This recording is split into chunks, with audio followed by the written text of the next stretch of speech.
back with another FTF monthly top 8, and I'm here with my friend th3six4ninja, and we are really excited to see some high-level gameplay today. There's been a lot of changes to the game over the last week and a half, so we're excited to see if some of that new stuff that's implemented is going to be worked into some of these games today. Not a lot of change with the rules, but still to go over them, I'll give you my friend th3six4ninja.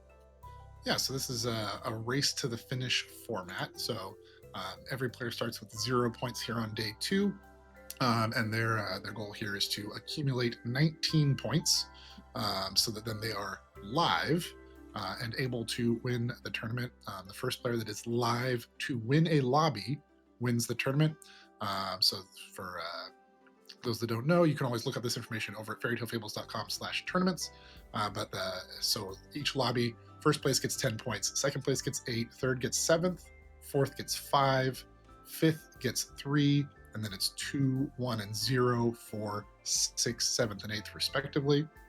And so they're trying to get those 19 points. So if you win a lobby, get third, and then get fourth or fifth, you're 20 points or 20 or 22 points. Then the next lobby you win, you would win the thing as long as nobody else gets that win before you. So that's the format here today. So the first few lobbies is players kind of jockeying, trying to get some points, so that then they can get themselves live to win the event. A few rounds in, we'll start saying, so and so's live, this player's live, and I think last turn we ended up with 4 or 5 players live going into the last lobby. So it was a pretty exciting race to the finish that way. But that's the format of day 2, and these are the 8th best players from day 1 competing.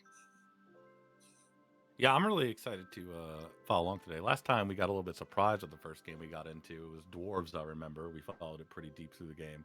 So Mhm. like I said, I'm really interested to see what direction these players take today when building some of these builds. Yeah, there's definitely some new kind of builds going around out there right now. We've only had, you said about a week on this new patch to test things out and try to figure out kind of what the best comps are, what's strong. We've seen some changes to, dwarves was very strong last month. We saw that, and quite a few things about dwarves got changed. Admiri got changed. Some of the lower level dwarves got tweaked a little bit. So it'll be interesting to see if we see as many of those. Oh, and notably, Furnace, the spell that lets you melt down your items into a single larger item, multiplying the item stats you melt down by 1.5. That now costs more every time you cast it, similar to the health regaining spell that eats one of your characters.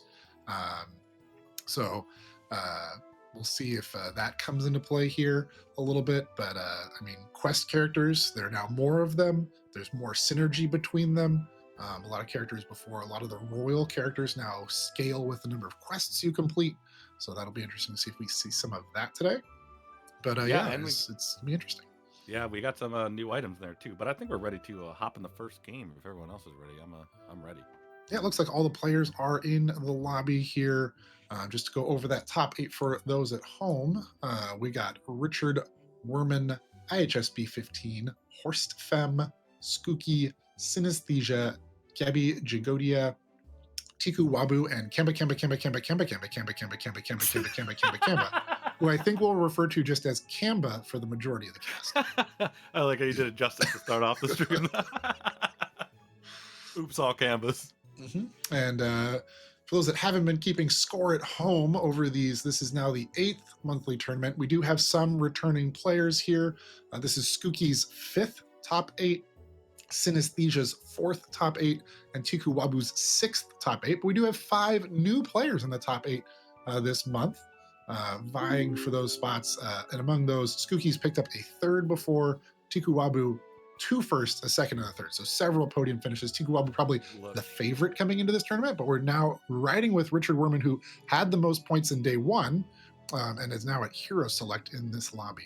And I think it's a beautiful Hero Select. Honestly, I can go anyway on this one. I'm pretty happy. Yeah, Hamster are very, I think you and I both have Hamster pretty highly rated. The ability to get those higher tier treasures both early in the game to get additional tempo, but then also later in the game for the chance of those kind of game breaking tier 7 and 8 treasures. But yeah, Sundiata, little Match Girl, and also Demeter, kind of an underrated. But if you pick up some ranged or Iron Will characters early, I think last month we saw a lot of people picking up those vampire bats early.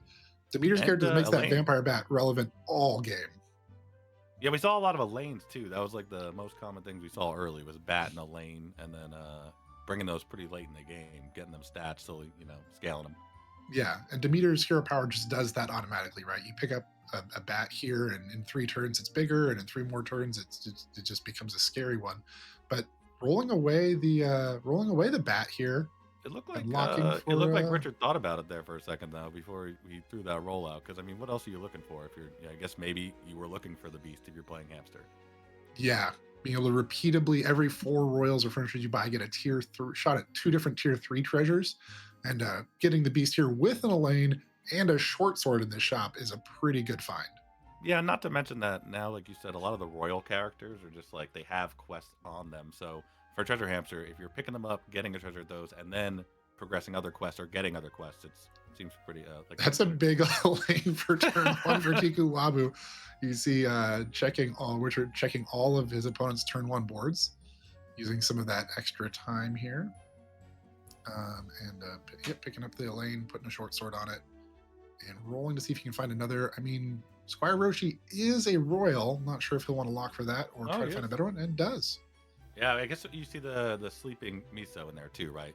It's just like such a good, turn 2 and a 3, lots of power on board, and it's a royal. And you're gonna buy potato, sell potato. Yeah, just stacking those mage or plant purchases for a potential of getting Apollo there on tier 5. Do you sell sword, buy sword here always? There's no downside to that. It lets you see another item in the shop. Unless he's planning on casting the spell and buying another sword next turn, I think you probably should. Because Celine is another character that benefits from cycling cheap things in your shop, like cycling these 1 gold swords. Celine gives that extra moonlight to her slot and the slot to her left for every item you've bought this game. Ooh. But he's going to cycle it this turn. Okay. He could have cycled potentially 1 more if he cycled it last turn. Yeah, because you could have seen something else. Yeah, for sure. Yeah. But expect we see that buy sell on the potato here, and then picking up the sleeping miso. Although there's a vampire bat in the shop. Vampire bat really throws a gear in all of our plans here, because every time we get something else, it just seems that vampire bat comes out. Yeah. We'll see if that buy sell potato definitely makes sense, and then goes for the miso instead. Just stronger on board now. And plays around. I mean, you can't get giant waves until 3, so that's not really a consideration here. And it's not really going into turn 3 with this board is definitely scary, because it's just like, Rose, Blizzard, everything is just wipes most of your board. Yeah, not a lot of HP on this board. A lot of attack, and especially with that Elaine in 1 being able to shoot first, potentially. You can do a lot of damage to opposing board with this, but not much, pretty flimsy. You see, that's Sovereigny, the new dwarf character, artist formerly known as Tinkerbell. Oh, there's a kappa in here. I don't know if we've seen many people take kappas on these monthlies yet, but I mean, it's an interesting spot when you have miso already. You can move it over, put it here on 3. You also have Gunner you can go into, but I don't know, like, what are you going to scale Elaine at that point? Yeah, I mean, kind of given what we talked about this board, right? It being such a thin board already, like, putting something in your hand here feels pretty awkward. Agreed. The Gunner's definitely the best kind of long-term investment play, but you have a bunch of 2-drops in the shop. You can save that sword and buy, a vampire bat. Or, I mean, you don't really want to buy a goose at this stage of the game. Talk about things that don't add stats to your board. The vampire bat definitely has the most stats here. I mean, the Gunner is still also a range character. You can sell that short sword, pick up the Gunner, put it in 1, and even without something in your hand, you'd still get some value there. But they want the stats on the lane. They're willing to take that risk. I guess they think they're decently strong with the kappa, the Roshi with the miso, and maybe if the range attack first, you're getting a 2-for-1. So, and they saw only a couple things on board, not that strong. Yeah, and it might just be that you just feel like it doesn't matter, right? Like, my board's kind of so weak that I'm just not going to win this anyway, so it's best to take the long-term play there. Okay, I can see that. which is getting your Elaine out of range of some of those spells so it can play in the back row for a lot more turns. Hey, we have the opportunity to buy 2 units and wipe our entire board if they die. And the Kappa got no scaling there because it got sniped by that big parrot. the That's a giant pretty parrot. feels bad there for Richard Werman. He was kind of, the Kappa was the main thing that he got that turn and just got no value out of it. We see a Princess Ooh. of Y. Princess I of was about to say I forgot that was a royal, but the name of it is Princess of. I should. Yeah, it's a royal and a monster. Here's some stats. We're looking for some free stats for our board. Would you like plus 10 attack or plus 11 health? I don't know. I feel like I might go 11th health here because Princess scales pretty quickly, or at least the attack does. Mm-hmm. But opting Richard, going for that attack, trying to make sure he gets those slaves. Probably a lock here for a second princess, and maybe even if you're going into those princesses, the Agent of the Moon gets a little bit better. You currently have space on board to play another range unit. You might just, depending on if the Kappa gets any scaling here, by 3/2, the 2/6 Kappa is just not happening. And so you might be better off putting like both the Elaines in the back or an Elaine and an Agent of the Moon in the back. Running those 2 princesses up front. You're saying. Also, I think he might have checked his opponent's board before taking that treasure because there's a giant tree over there. So I'm guessing he just wants a chance to beat through that tree. Yeah. Which a little scary when you only have 4 health. It's if you hit the wrong thing here. Oh, hits the one thing that doesn't kill it. Whoo! That was beautiful. The Kappa does get maximum scaling here, so the Kappa may be able to stick around. Kimba with a very thin board as well. Princess, we see the Great Wave now showing up, so you can get both of these princesses. You can still cast 2 spells here if you wanted, but it's probably spend 3 gold on a unit and then cast the Great Wave. Yeah, I'd be hard pressed to sell anything for. Oh no, you're good. You have 3. Sorry, you're on the extra gold after the Great Wave. You're solid. You still get to buy a 3-drop here and be pretty set. But I guess you just buy Agent. It's that or Funny Charm if you think you'll be getting more cats later. Sure. But it kind of has a weird, where do you even play it on board now? It's kind of feel to it where the Agent of the Moon just goes into that back row. Yeah, it's still on the feels bad though with Kappa because most of the time you're not going to get the scaling for the Kappa from that right side because you're playing a range there. You got to get decently lucky with the attack. Yeah, I mean he might even just take out. You could run all 3 range units here, run the Gunner and both Elaines, and take out Squire Roshi and the Sleeping Miso. He's checking the opponent's board, looking for a lot of times what you're looking for here is breakpoints. If you have if nothing in their front row has less than 7 health, then like running the Elaine is kind of rough, right? It's just not going to be able to like hit something and kill it.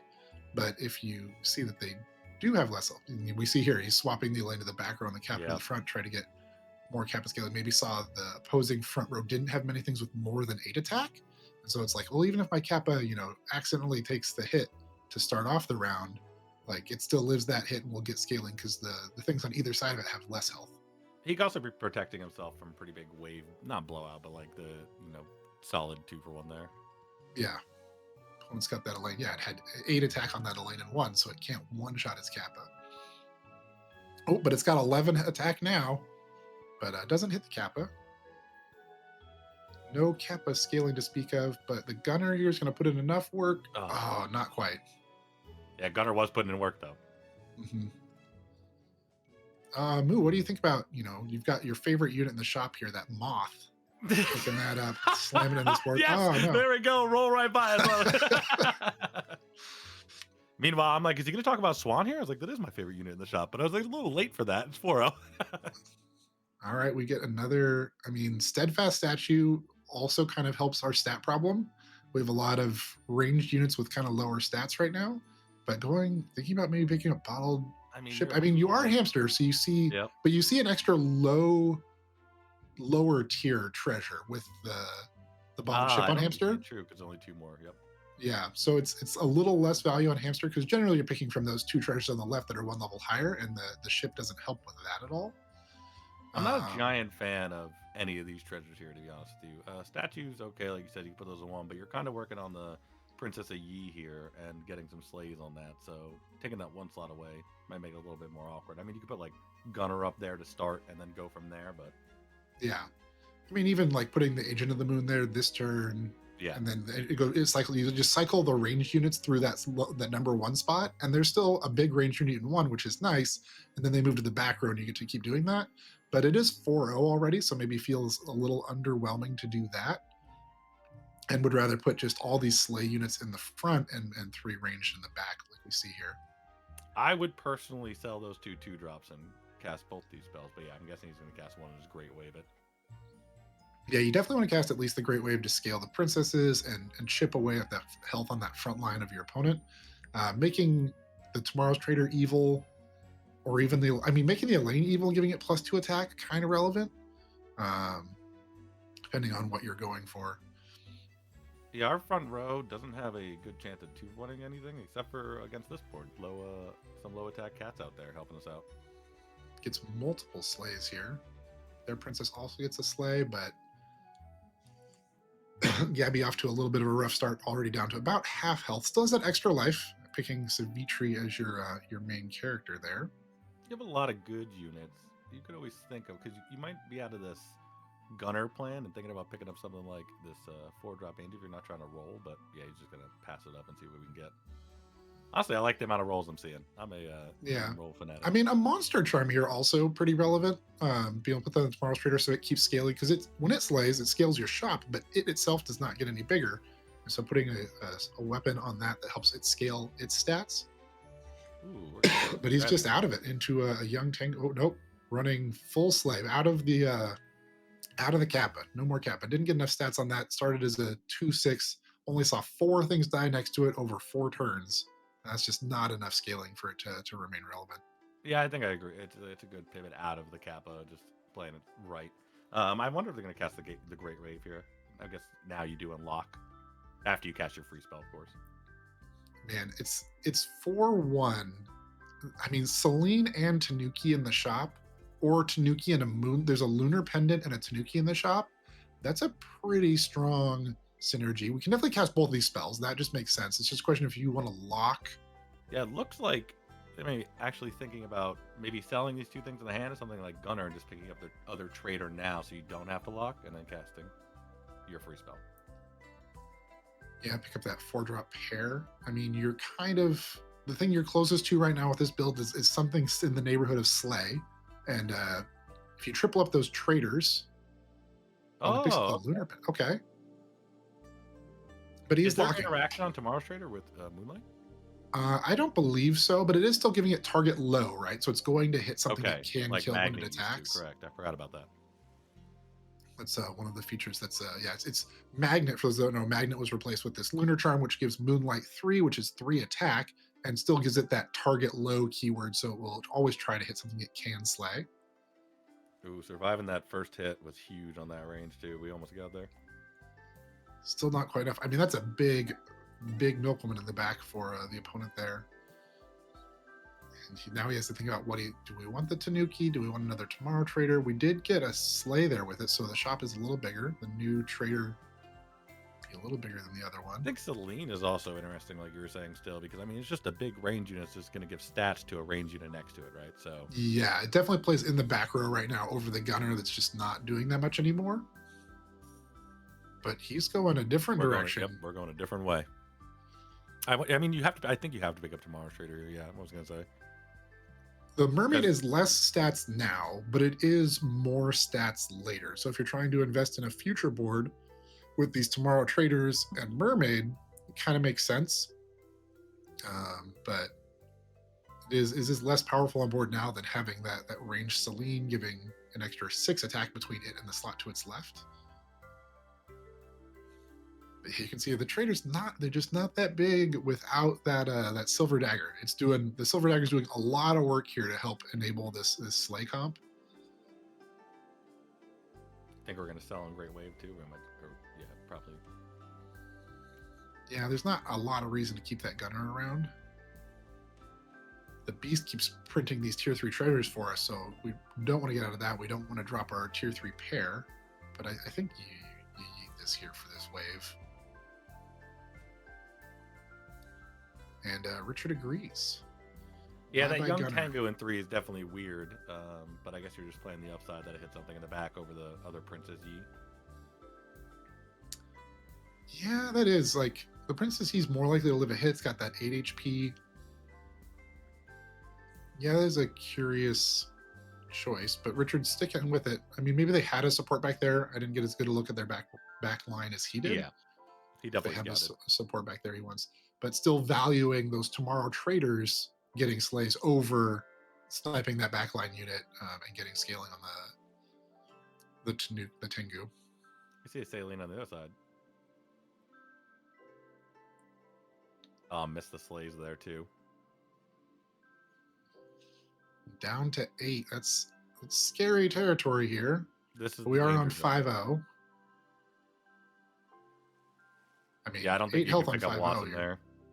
Yeah, you're looking at death here if you lose another fight. There's a Narcissus. It's a 15-15, which is meaningful. That's that feels bad. You're at 8 HP on 5-0, and you look across. You're like, oh, I'm playing the top of the lobby. Maybe that was another consideration for picking up the mermaid. There was him proccing the beast additional times. We were looking at Celine and the other things as being higher value now, but the little mermaids here are royals, and that has helped him get to another tier 3 treasure for another 11 health on slot 1. Yeah, I don't think after looking at that board you can take the Nocturne here. There's a good amount of defense. I mean, you could always kill the Blue Bell and get lucky, but that's a lot of defense over there. See which Ursula is just kind of better than your Agent in the Mood on board, and also synergizes with the other things that you've got going on. Yeah, so you're not wrong. Yeah, because it's 11-11. It's just better than Elaine at this point. Yeah.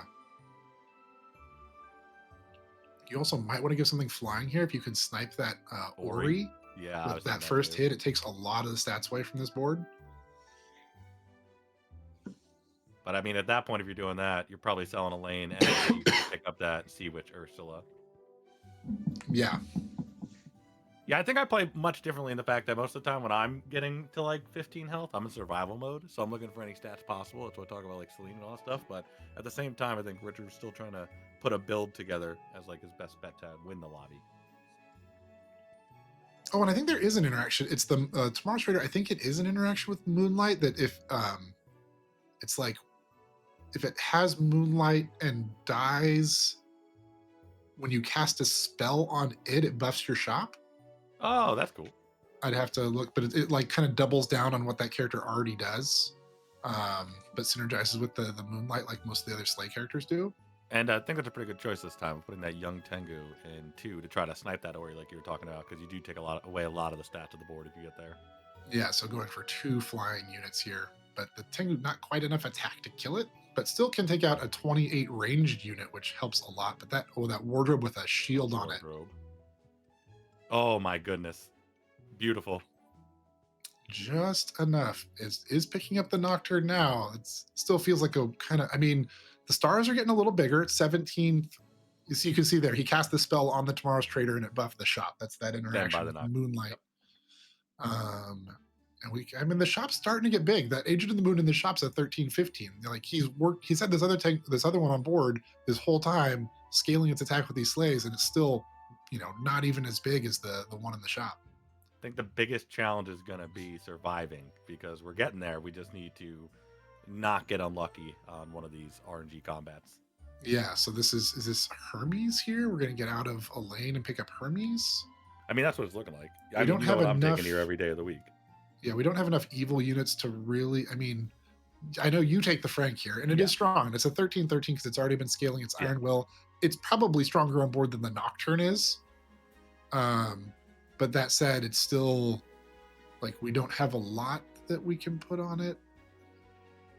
I'm probably just getting at a mermaid altogether here. Maybe you're still looking to scale these things on the front. Like, I would have played Agent Moon in 1 also if I was taking Frank here. Yeah. And then tank extra attack. He's thinking about going fishing. I mean, you have a Tomorrow's Trader. It's going to buff your shop when you do this. Then you just liquidate more of your units. You already sold one of the Princesses of Yi, so it's not like you're holding on to it. So he's just making that Hermes as big as possible before he buys it. Just try to get as much, because really on Hermes, you want as much HP on that unit as you can before it gets on board, because it does not generally get there with 1 slay a turn. You need it to be able to attack and live that attack to attack again and get 2 slays for Hermes to really start And have a happening. Nocturne, and a Little Mermaid, and a Sea Witch. Yes. To scale So it in it's a going to be decent amount. gaining, what is that? That's 2, 4, 6 HP every sleigh, and slightly less than attack. I think it's only 5. So it's like gaining 5, 6 on every sleigh.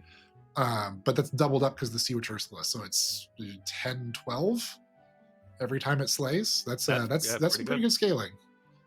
We are in 5-1 and at 8. See, that's our biggest obstacle here. But it looks like with those fairy out, if you don't get unlucky, you can pick up a 2 for 1 with the Hermes here.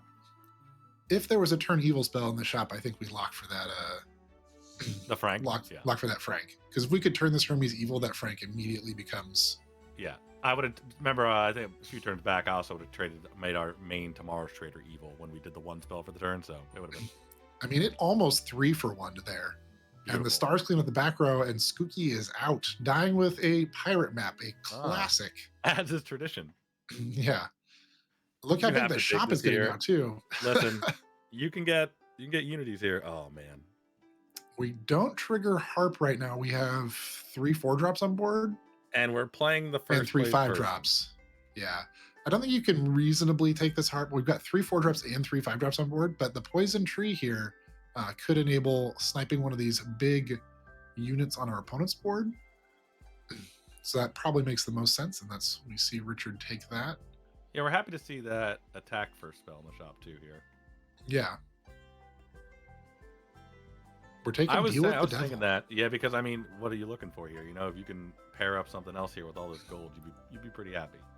I mean, just buying units right now, right? The Tomorrow's Traders haven't been scaling themselves, but they have been scaling. Well, I guess if you find another Tomorrow's Trader, you buy one, because it's been now it has been scaling itself. It's invested in its own future. Yeah, true. It's pretty big too. Oh, there's your symbol. Frank's in the shop. Listen, Richard, if you can hear me,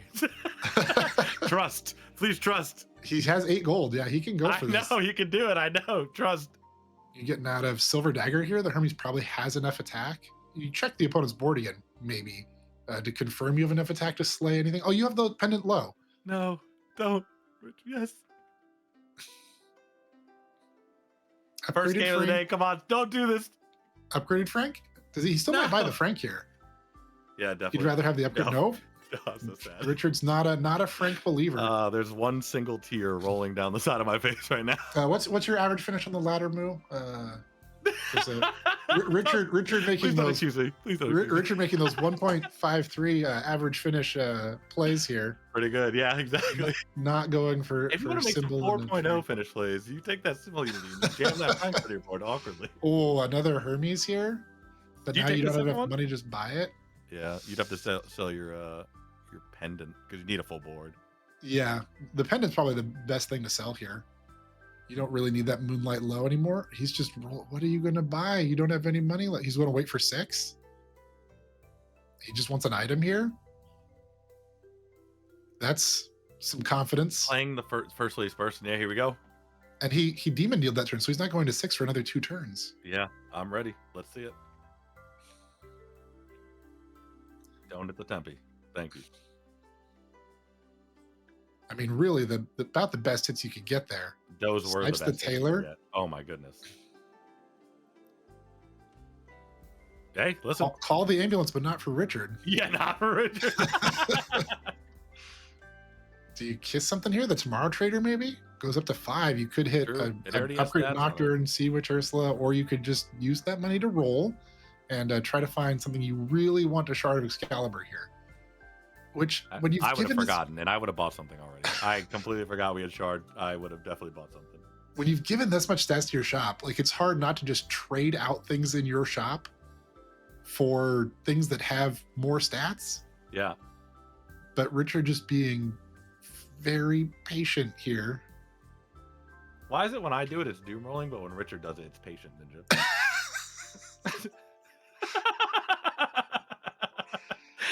Oh, picks up a Melusine. That's another unit that scales pretty heavily with sleighs. Yeah, we're getting the quest done right away if it hits, right? So. Yeah, the wording a little bit unclear on Melusine for people at home that haven't seen that yet. It says it can only trigger the quest once per turn, but that means it can only complete the quest once per turn. No matter how many sleighs you get, It won't Ah, so complete the yeah, so quest multiple times. that's is that the same thing on the one that does damage? The one that does damage increases by so much. I don't think it has that clause on there. It just like literally, it Well, would be I've done the very hard to do damage and I've that. seen the 1,000 pop up, and then the next one I hit didn't take off the damage. Oh, okay. Then yeah, Yeah, that may also have that same. yeah. After one's completed, it just can't do it till the It can next only turn, I guess. complete once per combat. Yeah. A little bit of preventative measure to stop some of these new quest characters from getting out of hand. I'm actually a huge fan of that card. It's probably one of my favorite cards added. I like fusioning things onto that and getting a 6-drop treasure. Yeah, it's I mean, a lot of the new quest characters and synergies are fun, and having a quest that gets you a tier 6 treasure feels really good. I think the hot fix that went out after the patch that stopped that character, I was like, when you make a copy of it, it copies the quest objective that it currently has instead of the base quest objective, because it was really easy to print tier 6 treasures with doppelganger diamond with that character, because Oh the man, doppeled one would always, it would have the original one's stats, but would have just the base quest of do of 100 100. damage. Yeah, that's awesome. That's awesome. So that's been Tier, fixed, chat. tier 6 treasure factory. Yeah. So now when every time it completes the quest, it goes up by 1,000, so it makes it much Oh, harder to. did you see Tiku's achievement? Yeah, I saw that, the 7 at 1 blow. That's using a one brave little tailor to kill 7 units in a single combat. It's pretty awesome. We're impressed by that, chat, because that is not a very common one. Oh, Where to? he cast Poison Well. Easy. Thank you. Survived by Poison Well.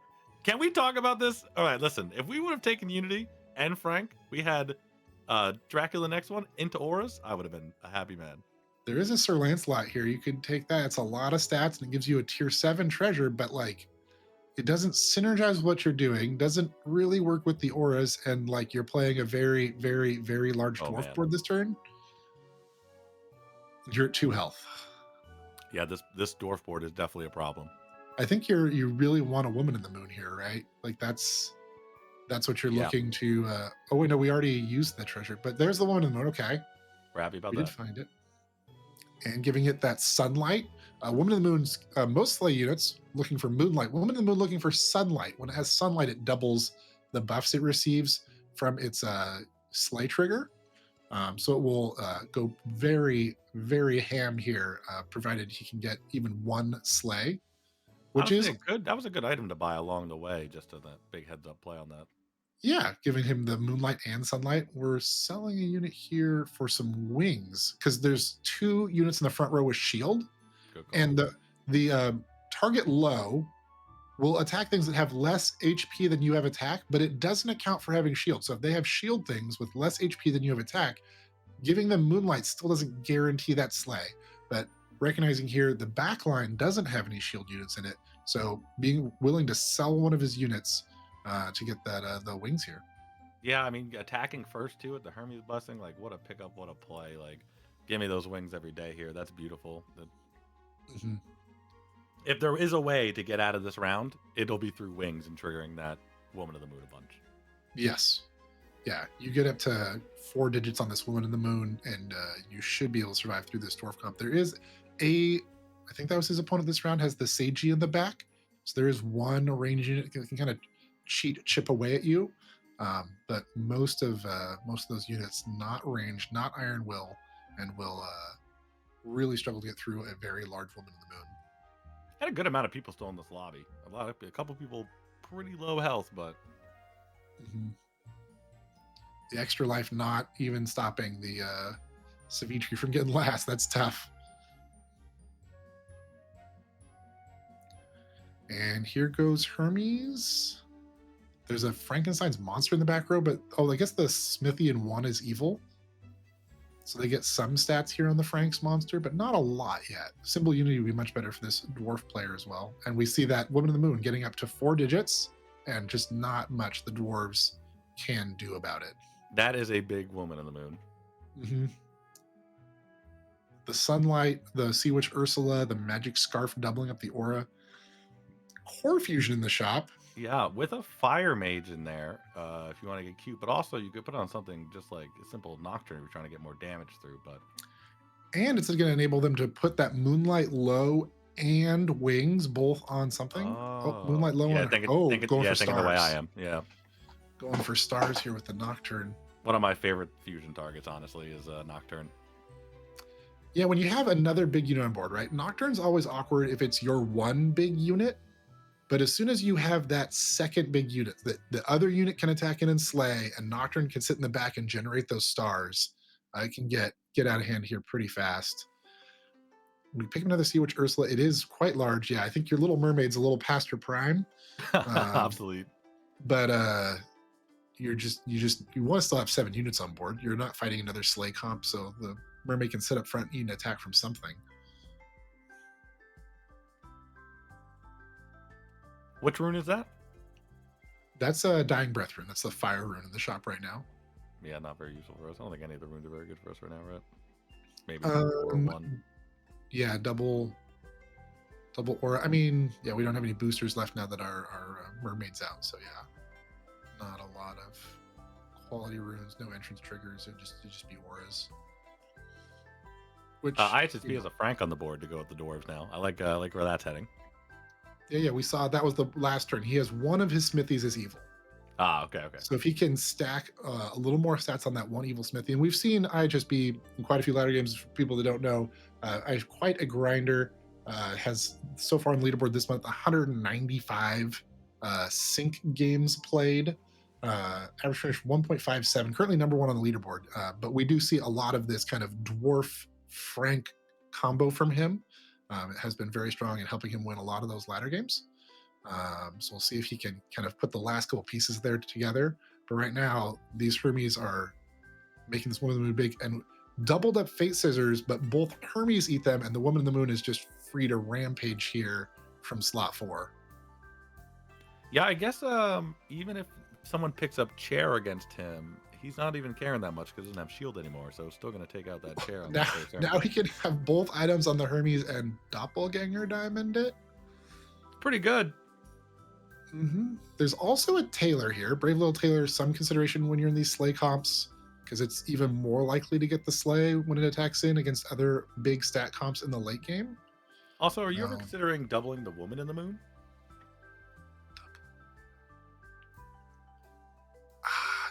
Because you can put your Hermes in another slot. Yeah, and still get that first slay and then kind of cook from there. Unity here. Maybe looking to pick up Athena.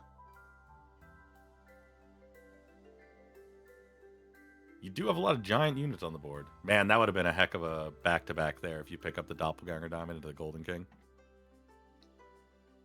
Yeah. Being able to play those 6 units board and auto-upgradable. Yeah, especially with this Magic Scarf from the Sea Witch, but you don't know, right? Yeah, of course you don't know. Yep. You can dream. But yeah, having 4 times your Sea Witch Ursula auras is a lot of slay triggers, chat. Just a lot. Yeah, this Hermes is really, really going. What else are you looking for here?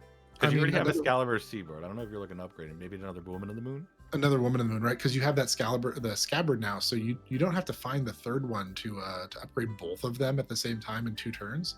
You're at 2 HP, but you're fighting a ghost here. The Sovereigny made it to 6th place. Yeah, 8 turns ago, we were upset playing the Sovereigny with our 8 light left. Yeah. I mean, really, Richard here still just is entirely indebted to the player he played that cast the Poison Well.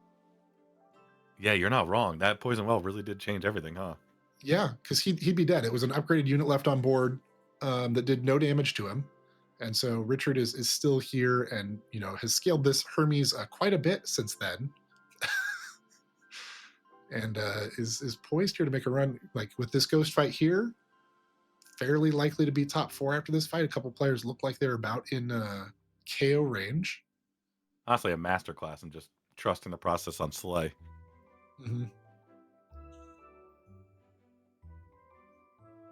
The Woman in the Moon's at 2,000 after it can solo the whole board. Yep, just by itself. Hermes and Moon could have done the whole thing, honestly. And look at the stars. Like, don't undersell. Like, those are 384 damage stars. Yeah, true. That even if you only can slay a couple units, that's still going to do a lot of work in cleaning up things, and also avoids like some of the risk of, like, we see there's a few Tailors floating around, and if your front row kind of trades with theirs, and then you have a Woman of Moon left, and they have a Tailor in 5, like that can get a little dicey. But when you've got, a whole line of 300 damage stars waiting to clean up the back row, you don't even need the Woman in the Moon anymore. Yeah, the Tailor's not going to be over 300 stats most of the time. Yeah. Very rare to see that, although that might have been what Tiku had to do to get his the 7 at 1 below achievement. Welcome to Neverland. That's a really cool spell. Didn't want any of the units from that shop though, so not casting it. Oh, really good pickup for Seaboard if you survive the next turn. Oh yeah, it's 4 gold next turn if he survives this one. He's fighting kind of a dog comp with a Tailor in it. That cup. That cup with the dog on the board. I mean, it's hard not to snatch it up. Maybe you're confident though, because like I said, this Hermes is killing anything on this board pretty easily. Yeah, and it is flying, so it may even pick off that Tailor with the first hit, which would really, really secure the fight. He's confident. Richard's confident. No Circe's Cup. Looking to pick up another tier 6 or tier 5 unit. I mean, there's another Nocturne you can pick up. It will be upgraded next turn. There's also a Duelist if you wanted to kind of extend your comp out into your hand. Immediately upgrading that Duelist next turn lets you, essentially add a slot to your board. Just seems, I don't know what you'd play under it, right? Because you want most of the stuff on the board. Like you have Symbol of Unity. It's Frank, right? Oh, true. I guess yeah. At that point. But listen, I'm in obviously this trying to finish first place mindset now. I mean, but with this Woman in the Moon now being big and having that Symbol of Unity already, like that is a pretty reasonable consideration. If you pick up a pirate here, upgrade it, you could summon a Frank and something else out of your hand. The sleigh board generally likes having all of its pieces on board to see those sleighs together at the same time, but Frank's a unit that values those stats later as your stuff gets KO'd. Yeah, you can do your regular strat in the beginning, and then Frank will come in later and just help out. Moving both Sea Witches to the back to try to protect them. But he is going first here. But they also have flying on their slot 1 unit. Sea Witch Ursula. As long as we get the hits here. Oh, the scissors. The scissors, but the Woman in the Moon here, he hit that Tailor, right? That's all that mattered, I think. Yep. With that, yeah, with the Woman in the Moon to hard carry the rest of it. There's not enough stats or even close. And like I said, those stars took out most of it anyway. Mm-hmm. Even getting a sleigh here with his Nocturne to scale it with its own buff. Very rare in these. Yeah, very rare indeed. Oh, he procced the Melusine quest that turn, so he gets to upgrade all of his units and still pick another unit, or just skip the treasure for more gold.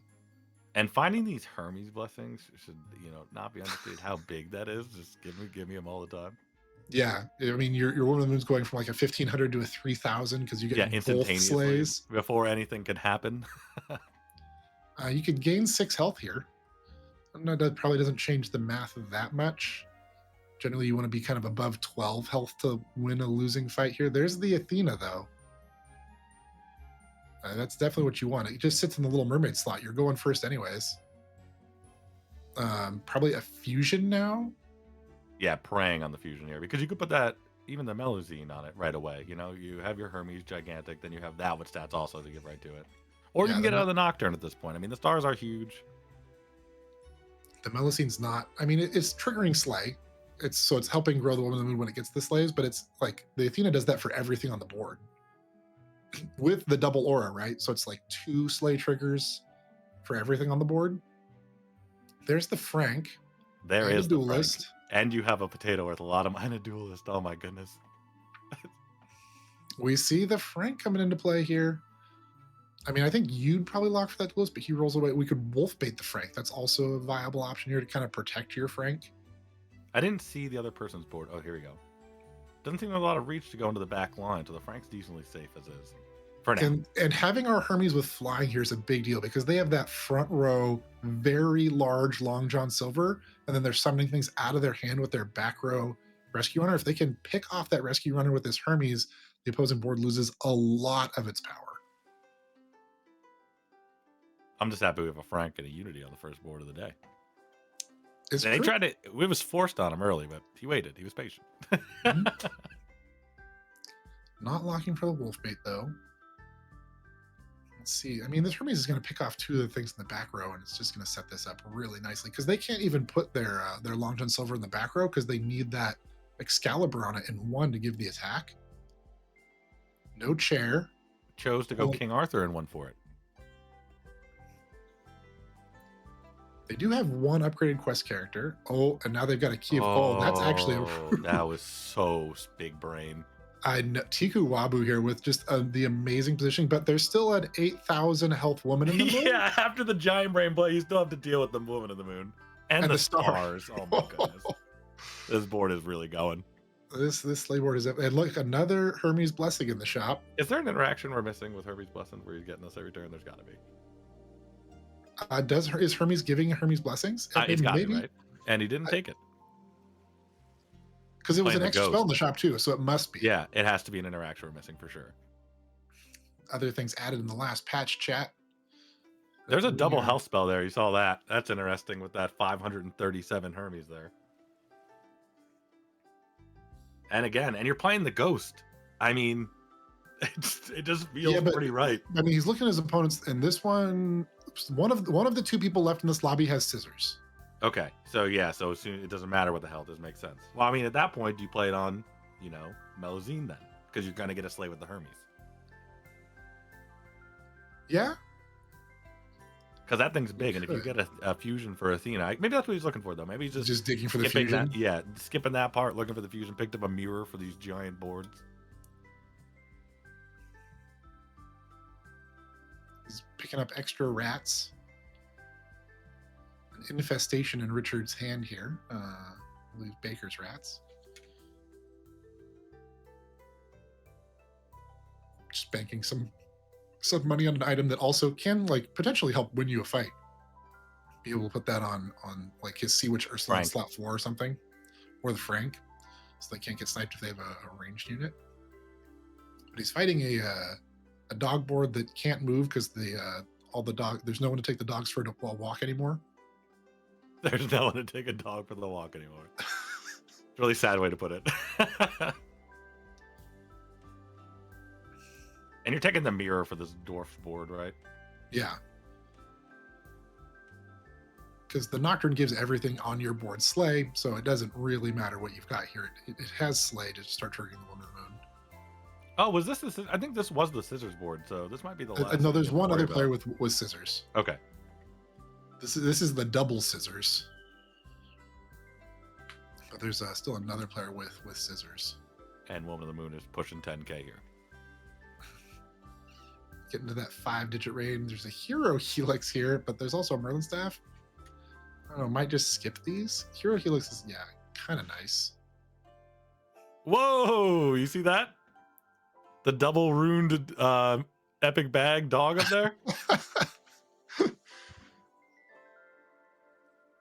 Skips. Yeah, you gain the life here. It's 1 gold. No. You get it back right now with the free coin. It was a sign. An Iron Will Charm doesn't really do much for this board. There's a wolf bait. I don't hate wolf baiting the Frank, but at the same time, it's 6 gold. You might want to just spend that gold on something else, but it stops your Frank from getting KO'd in the front row here before something else dies. Or does this opponent have the scissors, and as soon as the Hermes dies, it's going to get big? That could be the case.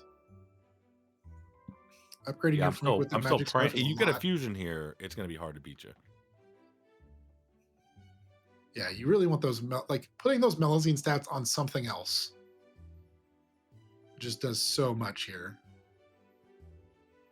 Slot, opponent 1, large dwarf board. No scissors. Maybe considering doing double attack spell here? Really? Did you put on Nocturne or the Hermes? I mean, I think it had to be Nocturne at this point, because of the Hermes, you already know if there's another scissors board. What's the point? Yeah, but if you're looking at a board and you're like, well, maybe they can get 3 of their dwarves over 600 HP, then you're kind of in a danger zone here if they put those in the back row. We skipped over the second Athena, so we're definitely looking for something. There's a Tailor. That also kind of guarantees a slay. I mean, if you could have the Tailor and then get the fusion onto the Athena, you put that Tailor in one, you're golden. Does he sell here for the second Athena? No. He's looking for something specific. I'm not quite putting together what it is. Fusion. I think you're really just. He's just really digging for the fusion. Because if you get that slay, even with the scissors, 3 or a couple other things, and all your You have double ores, you have the sea witches, like it's just gonna go off.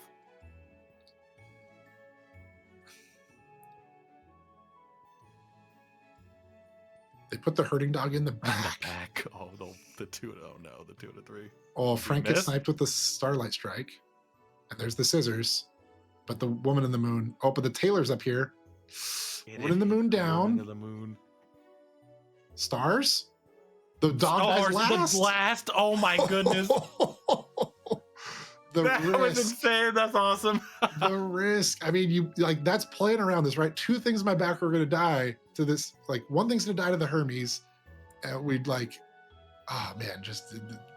It's crazy because even though we keep talking about it, I keep like pushing the star part out of my head. It's just like, okay, well we lost the moon, like that's it. It's like no, well you still have like 4K damage coming through here. Yeah, just those big stars. I mean, doing that first fusion onto the Nocturne, right? Paying off. Yeah, for sure. All right, we've got a 1900 Tempe in slot 1. None of those treasures are making that slot 1 bigger. That is not. There's no ball of lightning or anything like that. That dwarf can be in the back row. It will probably end up in the back row. That's what I'm saying. It's most likely going to appear in the back row. Another sunlight charm doesn't do much here. Just really digging for that fusion. Oh, well, third Frank, we'll take that. That's a tier 6 treasure, and also Frank gaining a lot more stats. Yeah. Being kind of hard about it. He get his own scissors. Oh, surprise scissors. The opponent also is in danger of losing from one fight. But if you put that dwarf in the back, the scissors aren't going to get it, right? That's what I was going to say. I just don't know if the scissors are going to get there unless they leave it. If you leave that dwarf in one, surprise, surprise. That hurricane was also a really interesting possibility there. Because the dwarves have some Iron Will and ranged units, and you don't really care if your sea witches die. Yeah, but like we don't care if they die. True. And so taking that away from the dwarf player might have been. Oh, he gets a Cersei's cup here. He's selling down for that. Cup here. Yep. If you can hit, there's a couple key pieces of this board. You just feel. IHSP is at 10. So and they have a Chrono Crystal, so you're not winning the game here. But if you can take away that Chrono Crystal, you can set up a potential win on the next round. I mean, the Hermes does also have the Moonlight Charm, so it's not going to like whiff itself on the first turn. Although he could put shield units in the back row that have lower health. He could put like the dwarf that's too big and a shield dwarf in the back and play 4 in the front. And the Hermes here will miss the sleigh. Honestly, that egg on the mirror is smart too. Giant unit, doesn't die in the first hit. It feels pretty good. But no, we don't see that play. I mean, he's got 3 Sages now. Oh, I mean, he had to Cersei's Cup a back row unit to get a sleigh there. And it hit, but look at the Frank. And the stars. The Frank! Oh my goodness. Only 8 damage. He has to win 2 more fights against this 4 digits all across the board dwarf comp. I mean, another mirror is just better than Melazine, but if you miss, because he's playing one down for that Golden King, it's gonna be rough. I mean, we Hermes blessing here. But like you can see everything in the back row has more health than his Hermes' attack. So maybe would have been like you've got Dragon's Lessons there. There's a Dragon's Lessons there. Maybe you have to. They were at 2200. Yeah, they were at 22, right? I mean, hopefully at least one of them's under 14. No, okay. I think the dream is Taylor and Fusion here. Fusion the Hermit out of the Taylor, and then there's another Cersei's Cup. I think you just jam that, right? Like the Fusion would be really good long term, but like you just have to do that. There's the Neverland spell. Again, if you haven't seen that, it's a hidden spell. You have to have at least plus 10 attack to your whole shop for that spell to show up. There's a miniature moon here, but he doesn't have the mana to buy it. That would also be a pretty strong pickup. Although you don't really have a character to put it on. You can put it on the mirror. Mirror pretty likely to slay here. Guessing the slot 2 where it was empty last turn, think he's gonna move it. Ooh, the 1.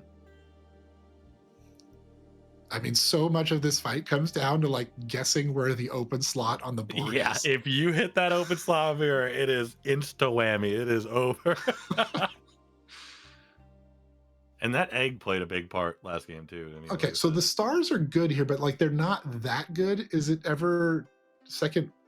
Oh, he puts in the Sea Witch over the Melusine. Yeah, I mean that 500, 600 is just not as much. You get twice as many stars this play, yeah, true. and it grows your Woman in the Moon twice as fast. But Problem really, is he this knows about Fate Scissors now, so that's not great either.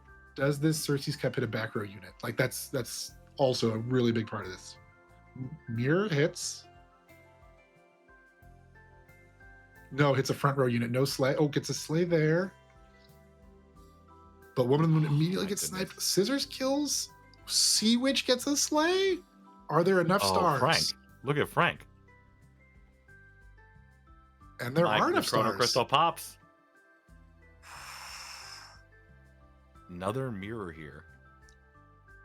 I mean, it's just better than Hermes at this point. You're right, because Hermes is not going to do it. He can't slay. Poor Hermes. He carried us to here, though. He walks so we could run. Yeah, I mean, just so much work done by this Hermes this game, but it's past its time. There's another Sea Witch? No. I mean, the Woman in the Moon is like important, but also like not that important anymore. It's really about one of these mirrors slaying, and then you like Frank stats and stars. I guess the Woman in the Moon is Frank stats. If you get a third mirror here, you can get Doppelganger Diamond too. Or tier 7. You're I forgot hamster. True. We only have shot. one shot. He's gonna buy sell this. What good discipline. Buy sell there, and then you pick up this mirror. He's thinking about putting items. He's gonna overload the mirror now. Okay, flying moonlight mirror. I'm ready for it. But that's where the giant dwarf is. Shield. Bottled lightning. But if they empty slot one, yeah, you only have one turn. Oh, that's the risk it for the biscuit play. Oh, it's so much stats if you hit, but now they know about the scissors and they've seen the mirror already once. Oh man, the shield's really nice though, because it like means the Woman in the Moon always lives. He's getting out of the scissors. We're doing it. We are doing it. Oh, chat, the tension, the drama here in round 1 of the October monthly tournament.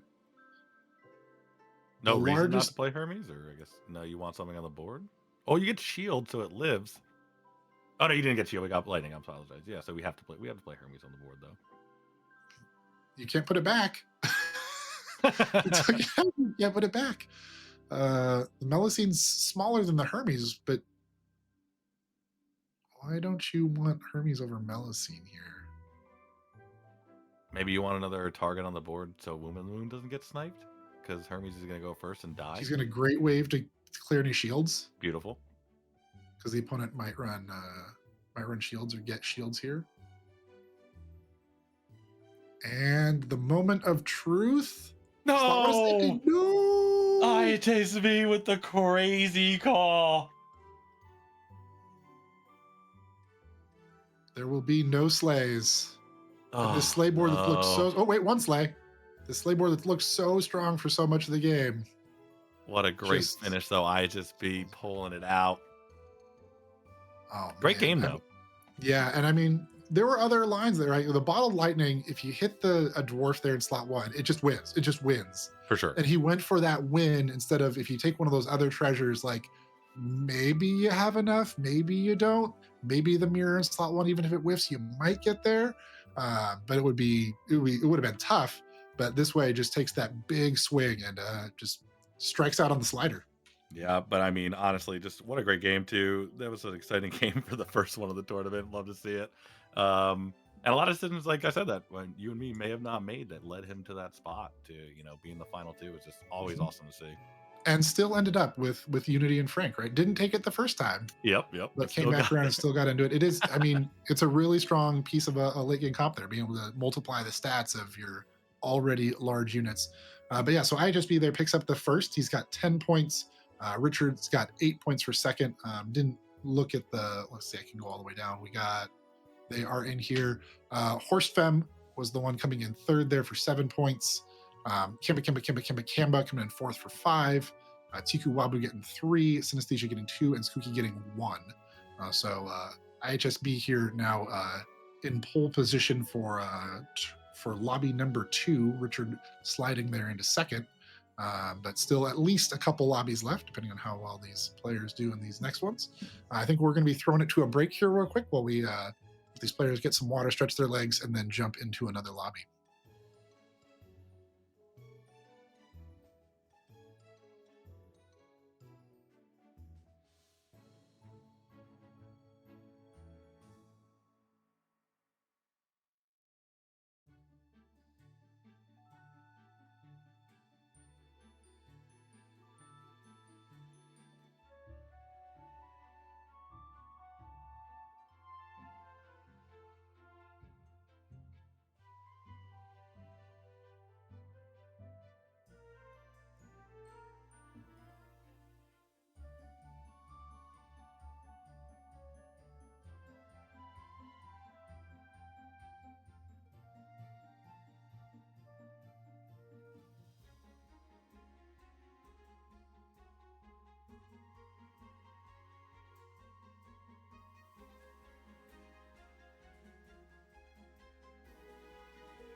Welcome back. We are going into round two of the FTF monthly this month. We had a really exciting round one. There was lots of decision making that got into those final two, and an awesome finish there by IHSB. So that's who we're going to be following this time around. And something I like to throw out there too: the crystal code for the stream is you hit that exclamation point crystals in the chat. You get the code for the monthly October, and you can only redeem that during the stream. So make sure you guys are doing that before the end of the stream. I'd like to pass it over to my friend Ninja so he can tell you what everyone's playing for today. Yeah, so there's prizes for these monthly tournaments. This month, first place is $60, and you get a monthly tourney winner border. You may have seen some of those floating around on the ladder, little border around their character picture in game that shows that they've won a monthly tournament. So we'll be handing out one of those today. I think we have Tiku Wabu's the only person in this top 8 that has won before, so pretty high chance that there will be another winner floating around out there on the lobby after this month. But we'll see if Tiku Wabu can turn it around in lobby 2 and start making progress towards that win. Second place gets $25, third place gets $15, and I believe all of the top 8 get a free week, or I think it's get some free time with Battle Pass for 1 month. They get the Battle Pass, gets some extra crystals and stuff as a reward for playing their games during the month after they make the top 8. Also, some extra crystals, 4K crystals for anybody that gets second or higher in a lobby. Anybody that gets sixth or higher in a lobby gets 2K extra crystals. So lots of extra crystals help these characters, help these players maybe buy a couple of characters they haven't picked up before, or pick up something else from the shop with crystals. But yeah, so a little bit of real money top 3, battle pass for all 8 of these competitors, and some crystals based off how they finish in these lobbies. And I think we're ready to go. Hop in and follow IHSB's game along. Yeah, let's see if the lobby's up there. Don't see a lobby yet, but we should be in that shortly, so we can get into round number 2. It's I'm probably I'm a sure. bit excited because we're getting to watch IHSB, a good friend of both of our streams, and we play with him quite a bit. So gonna be fun to watch it from his perspective for once. Yeah, especially coming off of just that crazy battle, right? They head to head for several rounds. Richard picking up 2 Cersei's cups, helping him win a couple of those, and taking away IHSB's had the Chrono Crystal, and then IHSB still closing out. And these 2 players have probably played each other quite a few times before. They're currently number 1 and number 4 on the sync, the live lobby leaderboard for this month. So I imagine they've seen each other's names in their lobbies a few times. They've seen a lot of their boards. Both of them at 1.3, 1.53, and 1.57 average finishes. Just 2 beasts on the ladder.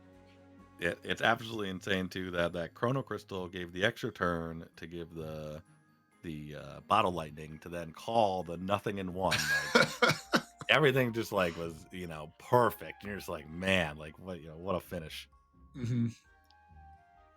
I mean, the second to last round, or second, yeah, the Cersei's cup on a backline dwarf so that the Hermes could get a sleigh. Slay, yeah, to make the moon. I forgot that was the first of the Yeah. That was the first. That was like, if that doesn't happen, none of it happens. But that gives him time to adjust. Like, oh, my Hermes can't slay anything on this board, and like, you see him start changing around the board, moving the mirror over, taking the Hermes out of the board to try to adjust there, and then getting a second Cersei's cup that sets up winning the penultimate round.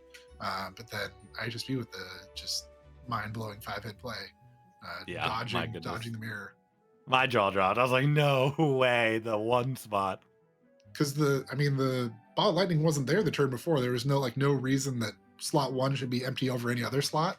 He could just try to, I mean, it's got to be a front row slot, right? You're probably not emptying out a back row slot, but like could be in the mirror, could be in any of those front row slots. And I think we were so focused on the sleigh. Maybe if we did take the Taylor and stick it in 1, we could have mirror back in 6 or 5 where that giant dwarf was, and maybe it could have played differently. But like I said, that's all just guessing games at that point. It's just such an insane call by IHSB. Those stars were doing so much work the entire game too. Every time I forgot about him, it was just like, oh, 3K damage. Here we go. Sounds like there's a little bit of technical issue getting the lobby started, but it should be resolved here shortly. Let's see, what else can we go over? We talked about the code you in chat can get some free crystals with during stream. Um, you know, every patch that's been rolling out for Fairy Tales, the last few patches, like we've been getting new art into the game, which has been fun. You know, some of them have been with cards being kind of replaced with like the Princess of Yi replacing the Mystical Fox, getting that Just strict Surfing upgrade. Princess art. Yeah, yeah. Sleeping Miso, little cat in a cup, pretty adorable. It is. That's a good art. Squire Roshi joining our other, what is it, Shield Page Hank. So our early game supports now with their permanent art. And the Frankenstein monster art's looking pretty good from what I see too. It's coming along. Okay, we're I'm looking pretty forward excited. to when that makes it into the game. But speaking of making it into the game, we are now into lobby number 2 of the monthly tournament, and IHSB's hero choices are a little copium. So where are you going with this? Honestly, like first look, what do you think? I'm thinking Freya. But Morgan Le Fay is like is a safety net for me. Casting spells, I just always enjoy it. Yeah, I think Morgan or Freya here are like where my mind goes. The upside on both of those is pretty good. Freya getting those extra treasures, even if you don't want the extra treasures, it's extra money, which is still value. Where Morgan, you double up. There are quite a few spells in this game that if you double cast them, it changes things. Double casting XP, double casting a big stat spell, double casting a fusion potentially later in the game. Can all be pretty big, but we see IHSB picking up that Freya and not waking up the frog on turn 1. Yeah, I always do that, and I don't even know how strong I believe it is, but it's just I don't know. Maybe it's a habit from early FTF days. Also, IHSB's character portrait for his player profile is the sleeping miso, It's so but doesn't buy the sleeping miso from the shop. Oh man, Betrayal. yeah, bumpy start. But does get that smiling sprout going early, so it'll start sprouting into additional stats here. No slay for Gabby on their lizard recruiter. My favorite turn 2, buying 2 units here. Do you go for Owl here? Probably Owl and Elaine. Owl spell, yeah, Elaine. Although Squire Roshi also pretty strong with a smiling sprout, because its bloom doesn't add much attack. It's only 1 attack every other turn, and Squire Roshi can help give it that extra bite to go with its bigger HP stat. And I'm guessing that's where we're going here, because he didn't buy the Owl before casting the spell. Yeah, and I still really like this play because with Owl, honestly, it's not that big to start. You're going to have to cast spells. Right now, you're getting a 5/1 range in the front row that can 2-for-1 pretty easily. You saw that they have a giant Owl. It could be an 8/8 at this point, so hitting it with a 5 and letting it attack in will be, beneficial. Yeah. No, putting that range unit in 1 with extra attack gives you the most potential here to swing a fight. And maybe even, you're fighting another character that's a 1/2 attack. Your Squire Roshi has 2 attacks. So if you can win that frontline battle with at least 1 HP left on something, you're doing some damage to your opponent here, even on 2.1. I really like the art for Squire Roshi, too. He's so serious. He's a very serious cat. He's so serious. That moon in the background. And we see that gets that first hit with the ranged, has 1 health left in the front line, and does some damage to his opponent here early. Savitri with 2 attack dogs. Not picking up the Roshi or the other tree. Guess you're looking for the stats on that dwarf in 1. I mean, you saw that there was 2 dogs over there, so they're not going to be killing your board. So I feel like sometimes you want to go, advantage based, but maybe just having the weapons is better in the long run, like the 5/1 range in the back. I mean, we know that IHSB is an avid dwarf player. Like, okay, true. Part of his grind on the ladder is getting these dwarves, and so picking up that Murchie here, because we know he like on 3-0, 3-1, he's looking for those vamp daggers, looking for those items that give a lot of stats, scale into the late game, and like I don't think we see him value.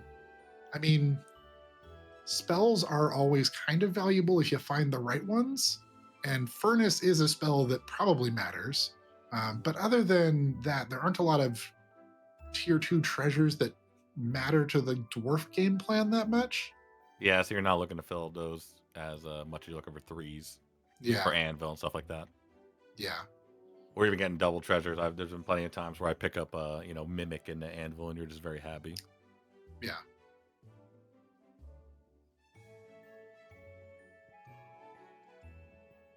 That 4x2 attack, cleaning up here for the Savitri player, protecting that extra life very well. Still at the most HP in the lobby. King Midas board, not too scary yet, once again. I think these last two boards haven't been too scary. But yeah, I don't know which way you're going with this. Oh, just picking up the potato. Buy units? Who buys those? Not IHSB. We are investing in items. You just cast the spell here. You roll. You might roll. I know he's really high on Snow White, and being able to find one and lock for it would probably be pretty valuable for him. But no, going for that spell in the range to try to just add a little extra tempo here and make sure he doesn't like lose the fight, start taking any damage. Yeah, I guess Potato too also is putting you in that spot that if you do pick up your Snow White next round, you can sell Potato and get an item. Sometimes that's going to cost 1 or 2 out of the shop from that Potato, which would be nice. So you can still get your 2-3 drop units and pick up an item for the turn. Yeah. And with as many items as he's bought, like Celine becomes better on 4. But yeah, we did see there was a board farmhand on the front of this Midas's line. If that got upgraded this turn, that could be a little bit hard for IHSP's board to deal with. That giving the extra +4/+4 and even more stats if it's giving them to a farmer in the back row. Could be a little tough here, but we do have a big Murchie and a big Elaine, so probably in an okay spot. We'll see how the fight goes. No upgrade. Yeah, that extra health on the Elaine is big right now, so we're not worried about getting spelled. Oh, and his Elaine snipes the opponent's Elaine, or ranged unit. There's an Agent of the Moon, and sets up that nice victory. No Snow White, no Dwarf. There's another 2 gold shield. We'll see if he wants to pick that up. I mean, I told you, like Potato at this point is probably just going to turn into that shield. And you can buy Princess of Y and the range. Yeah, it's rough. Like you said, if you get, obviously we're looking for like Ori, Snow White. Those would be great here, right? Because we bought plenty of items. If we got both of them in the same shop, then bought an item, we'd feel pretty good. I mean, you could move the shield on this on your Murchie to your Elaine, and you could run Curse Rose and the Mage, but instead picking up that, and we get a pair square. I mean, that makes so you can upgrade your tree a lot easier later. And if potatoes. you go for this. Oh, I didn't even see the Ori. I'm out here looking at the 2 cards right around it, like, oh, we can get a treasure, nice. And then you just cast this spell, or you roll here. Cast the spell. Just a little extra hero attack. I mean, there are now items. The magnifying glass is added in the last patch. The broken magnifying glass, the magnifying glass, and then the super magnifying glass. I'm pretty sure that's not the actual name of that card. Super duper alley for magnifying glass. Yeah, that's the one. Yeah. But those do scale off your hero attack, and so they are items that you get benefit from casting spells that increase your attack. And if you're in a dwarf build, that can still be valuable, because a lot of the dwarves amplify the values of your items. Yeah, Ori was huge here. Yes, we have 3 items on board, so it's an extra 6/6 to our board, and on top of it being an Iron Will unit, kind of sit in the back line and hit things. And there's a second Princess of Yi here for us. Like we were saying before, these 3-drop treasures are much more valuable to him than the 2-drop treasures. So if you can pair up one of these 3s here, you'd be pretty happy with your turn. But magnifying glass in the shop. Yep, after casting that attack last turn, right? Now it's instead of being 4 attack, it's 6 on this magnifying glass. It's a big difference here on his Elaine. Your Elaine. Yeah, your Elaine's looking nice. And Elaine's picking up that health from the Ori too, which would be big for any Curse Roses or any nonsense blizzards. We see something like that where it's taking out that range. Yeah, having 1 HP and 3 HP is a big difference in these mid game turns, to avoid that random damage KO. We do see so far we're seeing Princess of Yi pretty regularly picked up. Yeah, I mean, it's a decent scaling unit. Every time it slays, it scales, and every time you cast the spell, it scales. And the spell is a spell that, you know, a lot of people, us included, have built, 3-1, 3-2 boards. You're like, I really hope they don't cast Giant Wave. I And say that every game. That's literally my every game. And they put a card in that's just like, do you want a giant wave? And I'm like, no. Why? Yeah. I was like, this is terrible. So it really punishes having, high attack, low HP front lines. Yeah, I won't even But take low shit also, anymore. if you think about like things like the Smiling Sprout, it is 6 attack, 11 health. It doesn't it struggles to kill 8/8s, 9/9s. A lot of the new Snow White Bride of Dracula sort of stuff. Yeah, But you taking a cast couple that giant hookers. wave, it's essentially adding 3 attack to that um, tree for everything it hits in the front row. So it helps kind of some of these other units be able to trade better than they otherwise would, like right there. But the hamster here able to clear out with their attack in the back row, and I just be going to 4-0 now. See, I'm a sucker for that 4-drop dog. What's it called? Paw Patrol now? Yeah, the 4-drop. Paw Patrol? Paw Patrol. I'm always taking that and sticking in the back and going from there. Especially when I'm just looking for some stats for the next turn. Yeah, with the new, I think it also has. Does it have the sunlight? You don't have to walk it, kind of like Corgi does. I don't know think if it has that. I think it has to do with stats. I'd have to look it up though. Okay. Oh yeah, it gets extra bonus on the stats if it's in sunlight. Yep. So it can be pretty large, and we'd pick up a Firefly if we saw one, I think. Oh, we bought the 4-drop shield. I didn't even. He snatched that up. Yep, and the Paw Patrol. Yep, just for the stats, and I guess the shield is great too. There's more stats.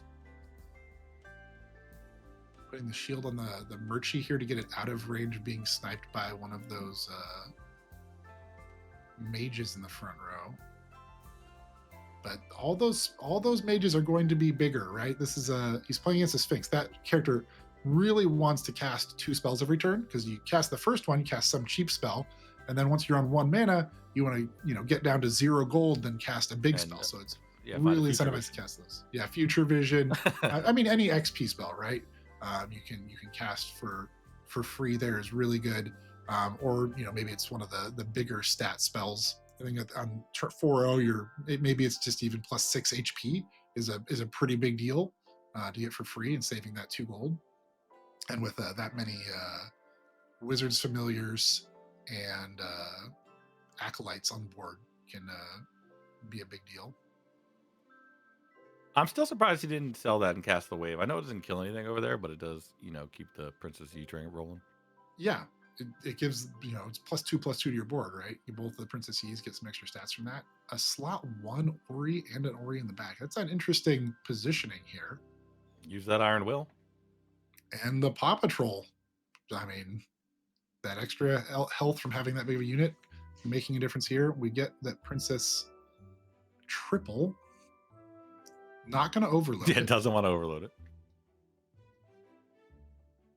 Snaps up a baby mimic. That makes sense. None of the other treasures are doing a whole lot here. Storybook, I think, is pretty overlooked a lot of the time. +2/+2 to your shop.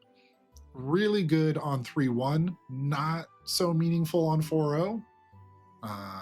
So the baby mimic here sets up maybe. I mean, I think in IHSB's mind, he's hoping he can triple up this Ori and get double Anvil, but there are plenty of other things that doubling up makes a big difference on. There is a Vendy, especially when you're going 4 or 5, like you can really get a bunch of stuff there.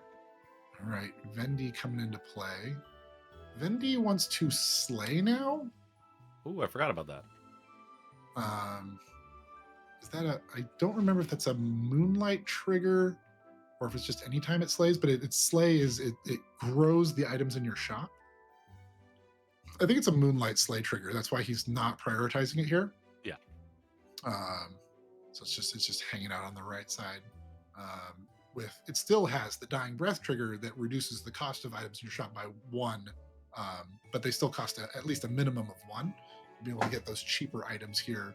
With his Ori and his Murchie is helping scale his board. Yeah, at this point, I don't know if maybe you're in a pretty good spot. Your board's pretty good. Maybe you're waiting to 5, getting a little greedy for that baby mimic. I mean, what 5-drop? I mean, elemental swords is just a lot of tempo. You do have a couple slay units, but they're not really like you have a weak monster charm and the Princess of Y, which aren't really characters. Princess E that can get into the late game. I mean, we see a similar board here from our opponent. Look, it's a Murchie, Yeah. a Vendi, a I see Princess some of Ori. E, so Ori. We had a bigger dog, Paw Patrol, not quite able to be taken out by their happy little puppy, but We got a slay unit. Yeah. There's And also that's a moth 2-drop. there's a 2-drop moth in the magnifying glass. shop. I'm gonna ignore that. His Elaine on board has no bonus stats. Yeah. It's just got the magnifying glass on it, but like spending 4 gold here for that doesn't make a lot of sense. There is another magnifying glass he could pick up here, and that immediately makes the tree look menacing. I agree. I didn't even think about that. It just made it real instantly. Ooh, another Paw Patrol. Yep. You could pick up Paw Patrol and the Slay treasure, or the Slay charm here. Yeah. Looking at maybe, picks up that Paw Patrol. I mean, you're Freya. Like any pairs you get is pretty high value. You triple them up, and then the next one's much easier. But he's looking for something else. Snow White is here. The 1 gold item in the shop. Is it too late for Snow White? Probably not. He's probably asking himself the same question. At the rate he's buying items, surely no? Rolling? Snow White kind of walks into wanting to buy more items. He's being very patient. Yeah. You could still cycle the 1 gold sword, even though you have no space on board to hold another item. Cycling it kind of matters. There's his Ori. And another Vendi. Anvil here. Ooh, do we want a treasure map? Apparently we do. You sell an item? Like, you can't buy the Vendi without selling an item now because none of your units are overloaded? Oh, he trades the item. Okay, now Vendi's moving up in the attack order now. Oh, man. Now and then lock and figure the Vendi going into 5. Yeah, that's pretty interesting. Because on 5 you can get Smithy, which just does Vendi's job easier. Also, if you're like really trying to scale the items in your shop, any of the Slay synergy stuff's pretty good here. And Vendi gets Alpha Striked. Not gonna lie, Richard's board is a board after my own heart right now. Just a bunch of owls, couple trees. We're casting blizzards. She takes a little bit of damage there, but Richard, I mean, on 8 HP, already got both of his upgrade spells, and is hanging on for dear life at the bottom of the lobby. You doing okay back there, R2? Vendi pickup. I mean, there's that Celine with 8. That's just so much better than this Elaine is. The Elaine's a 2-1, chat. The Elaine's a 2-1. Celine's making something huge. That 8 extra attack on something. You put that in 6, move your Vendi over to 5, and your Vendi's in 1. Oh, yeah, moonbathing. Really likely to slay.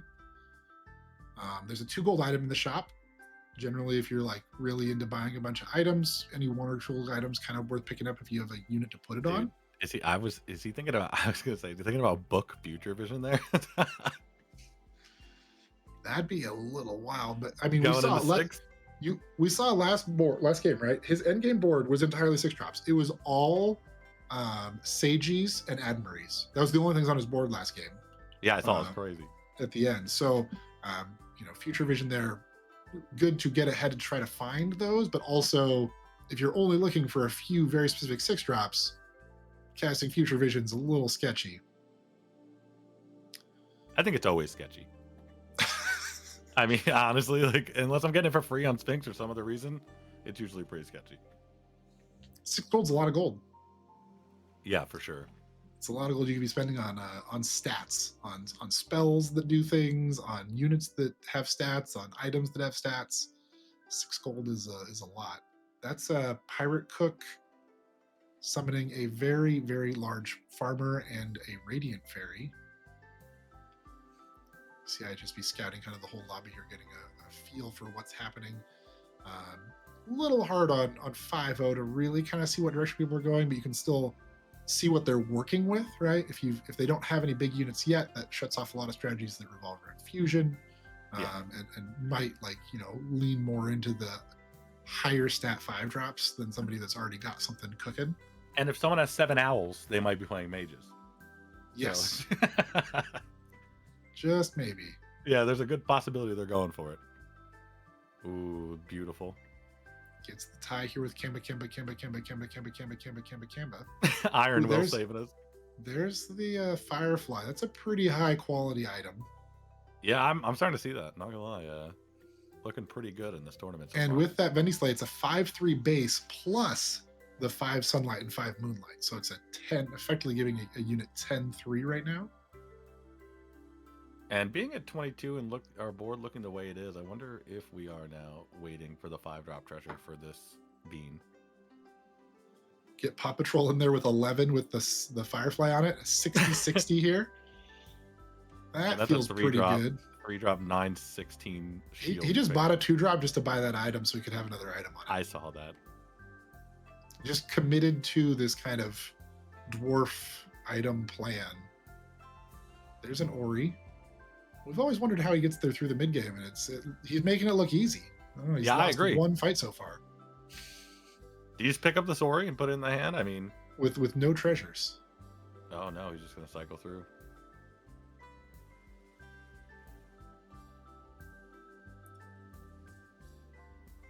This is always the awkward part where we have no hand slots to move items when you want to buy a unit. You're like, well, I'd sell any unit for that unit, but I can't buy it without selling one of my items, and I don't want to sell my items.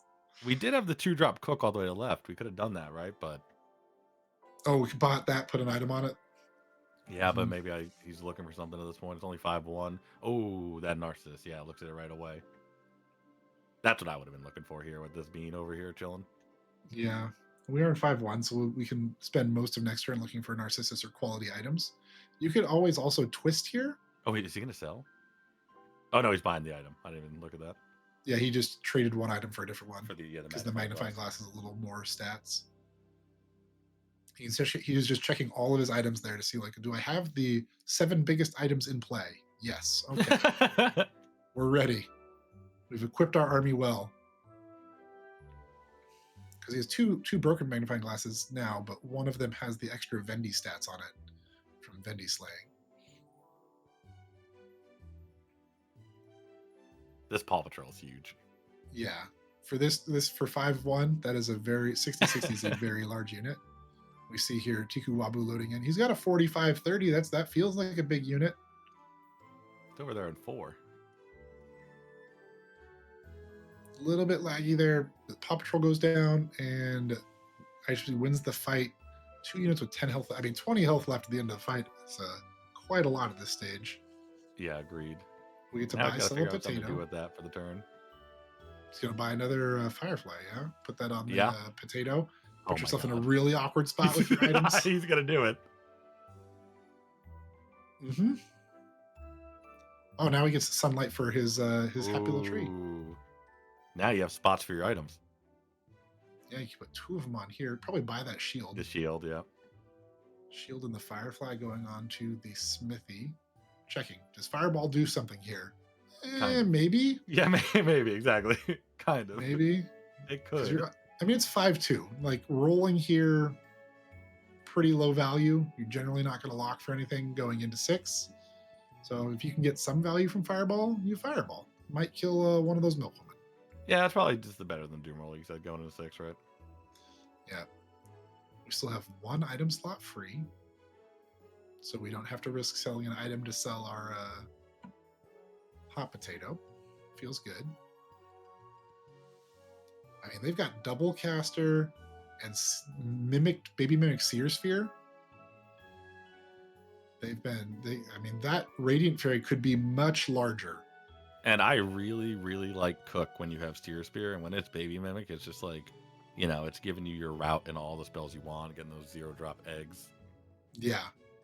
Because he'd be casting those every time on these Milkwomen, and just that buffs the things in front of them. Yeah, as well. I love doing that. That's like been one of my favorite things recently. When I'm ever getting a spell casting, it's like, oh, I'll pick up the chef. eggs are served again. Yeah, we're having eggs again. Yeah, I didn't even realize that the one was going to be upgraded until you were talking about the treasures for the Milk Woman too. Mm-hmm. So that's given a lot of stats to that front line. The double I was a double caster on those eggs. Like it's a lot of food stats. That player definitely looking for some porridge pots to start preserving some of those food stats. Definitely be advancing there, scaling into the late game with the cooks, the eggs. Yeah, and we're probably gonna have to start finding stats for this dwarfen one or move it out of there soon. Yeah, 18's not slaying much here. Yeah, it's got the aim low, but because they went first, it doesn't matter, right? Yep. Shield, always nice. What's behind them? Oh, they're now those are huge. Radiant Fairies. Remember how we were talking about the 60-60 Paw Patrol being pretty good? 277 fairies is also pretty good. Oh, and look at these Wizards familiars. This is what the 7 owls from before. They just all got upgraded. We're good. He's good to go now. Yeah, he really needs to find one of these 6-drop dwarves to like turn these item stats into real stats. Yeah, agreed. Because right now it's not enough stats. Tempe. There's a Tempe and a mirror. Ooh. Yeah, if you're behind, the mirror can do some work. Does he also go for the Tempe? The Tempe also sell potato. It frees up a bunch of item slots for you too, because you can put extra items on the Tempe. I mean, makes sense getting out of Princess at this point. Mm-hmm. Gets the Tempe up to 80. I mean, did we look at that board? Was there something that 20 attack slays there? I saw 100 owls. Owls. The first two things I didn't catch that well. I was also staring at the owls, but I think one of them was low. Yeah, look, we can hit the rose. And it's in slot too, so it's like pretty likely that it's there for this. The mirror is a surprise, so they probably won't play around that at all. So should get pretty good value on the mirror here. Give it what I think something that's really hurting us here is us not being able to cash in on this bean over here yet. Yeah, I mean we've gotten 2 treasures all game, and the 2 treasures were Baby Mimic and Bean. Oh, I like that better. Putting that up there, now you have a chance of hitting Enchanted or Rose too. Yes, and now the Tempe has a chance of, like, what you don't want is your Iron Will Tempe to hit one of those big things, and then the Cursed Rose pops, and it kills your 101-1 true. Tempe. So I like putting the Iron Will unit in the back here. It's like way more likely to trade well into one of those owls. And I would I guess you get to put the 60 Paw Patrol in one, but putting your shield unit in one here is really high value, because otherwise your shield's getting no value. Yeah. You can see him shuffling around trying to get as much stats on the board as possible. But again, yeah, there. Good call. Tempe in the back, and I think I'd put Paw Patrol on 11 is almost as good as Paw Patrol on 12 to get a free hit with your shield. But IHSP doesn't see that or we can still get lucky if Rose comes across and hits the shield. That's true. If the Rose itself attacks the shield, you still get the value. Oh, Rose moves to 4. We kind of whiff with the mirror. Like, it's still a lot, but it's not as much. Oh, and they cast 2 blizzards, so the shield was just never going to happen. Yeah, true. I mean, that's probably a good call too. He's got the trees, the owls, the blizzards. They've got. I was like, how did they upgrade a 6-drop already? They've got that. They've moved the Yggdrasil into. They picked up that Yggdrasil on this turn on 6-0 and had the Philosopher's Stone for it. Oh, the Philosopher's Stone, true, yeah. Oh, he goes to 1. Oh my goodness. Yikes. We're alive. 2 other players have already been eliminated. We're fighting somebody at the top end of the lobby. There is also a hamster on, looks like 1 HP right now. Another mirror? That's just not that good into an Arthur board, right? But I mean, like I said, we need to cash out this beam. Which is why having no treasures is so bad. You've got a couple 2-drops in your hand you can sell. You don't have to ditch like your pair of Mendies or anything. There's the Furnace. He's going to put 3 big items on. You put as many big items as you can on the Tempe, right? Yeah, I think so. Nope. Only eats 2 items instead of eating 4. Okay. I guess keeping extra items if you're looking to go into Admiry, like you don't want to get rid of as many items. Then There's there's the Admiry. Admirer, which makes all your items much You don't larger. sell your bench, put the dwarves on, and go for the upgrade, right? No, I guess you can't. That's not what Admiry does anymore. Oh, it's different. Admiry scales all of your item stats based off how many items you have. Oh, So okay. for every 3 items you have, it gives all your items +2/+1. Oh, there's a fusion. You could stack 2 more items onto your Tempe. That makes your Tempe a lot meaner. I think you go for that. You put 2 items here onto the smithy that you're willing to sacrifice. Nope, doesn't go for that. It finds another Admiry. I mean, you just liquidate your hand as long as you get to keep the items. And that's exactly what he's looking for here.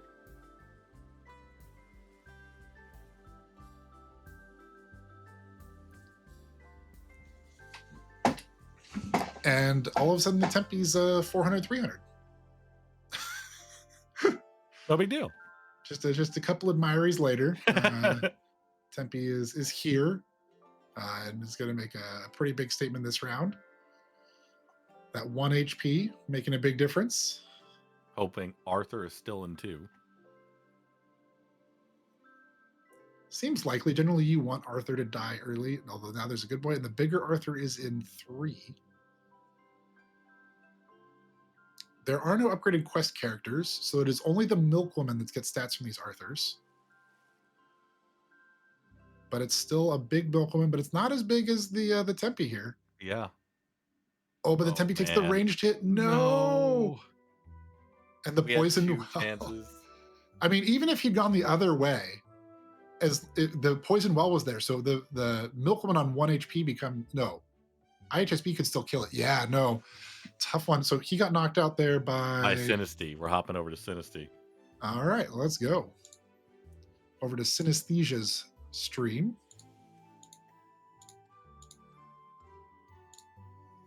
Where we've got an Arthur Good Boy porridge pot stew going. Dying breath rune under the Good Boy. Our treasures are not great. We are looking to upgrade some of these treasures.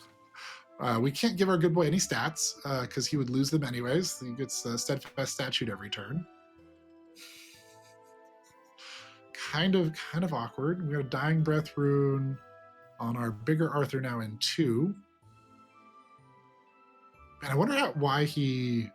I mean, he didn't have Merlin last turn. I wonder why he did the bigger Arthur in 3. I guess because to try to make sure the Good Boy dies before your other Arthur. This is also the first time I've seen the bag and magnifying glass on a farm. Yeah, gives 10% of those magnifying glass stats as food stats. So it's giving some. That's why you can see the Arthurs have more attack there than HP. I guess the 1 and 2, the one in 3, the second Arthur, showing that higher attack than HP. Whereas the 1 and 2 it's got the Merlin supporting it. Yeah, it's a great picking up the Merlin here. Really needed that, so you're not just depending on the Milkwoman all by itself. Yeah, a lot of can go wrong with one scammable unit. I was confused while I was moving on to 1. I was like, "You trying to get stats on it?"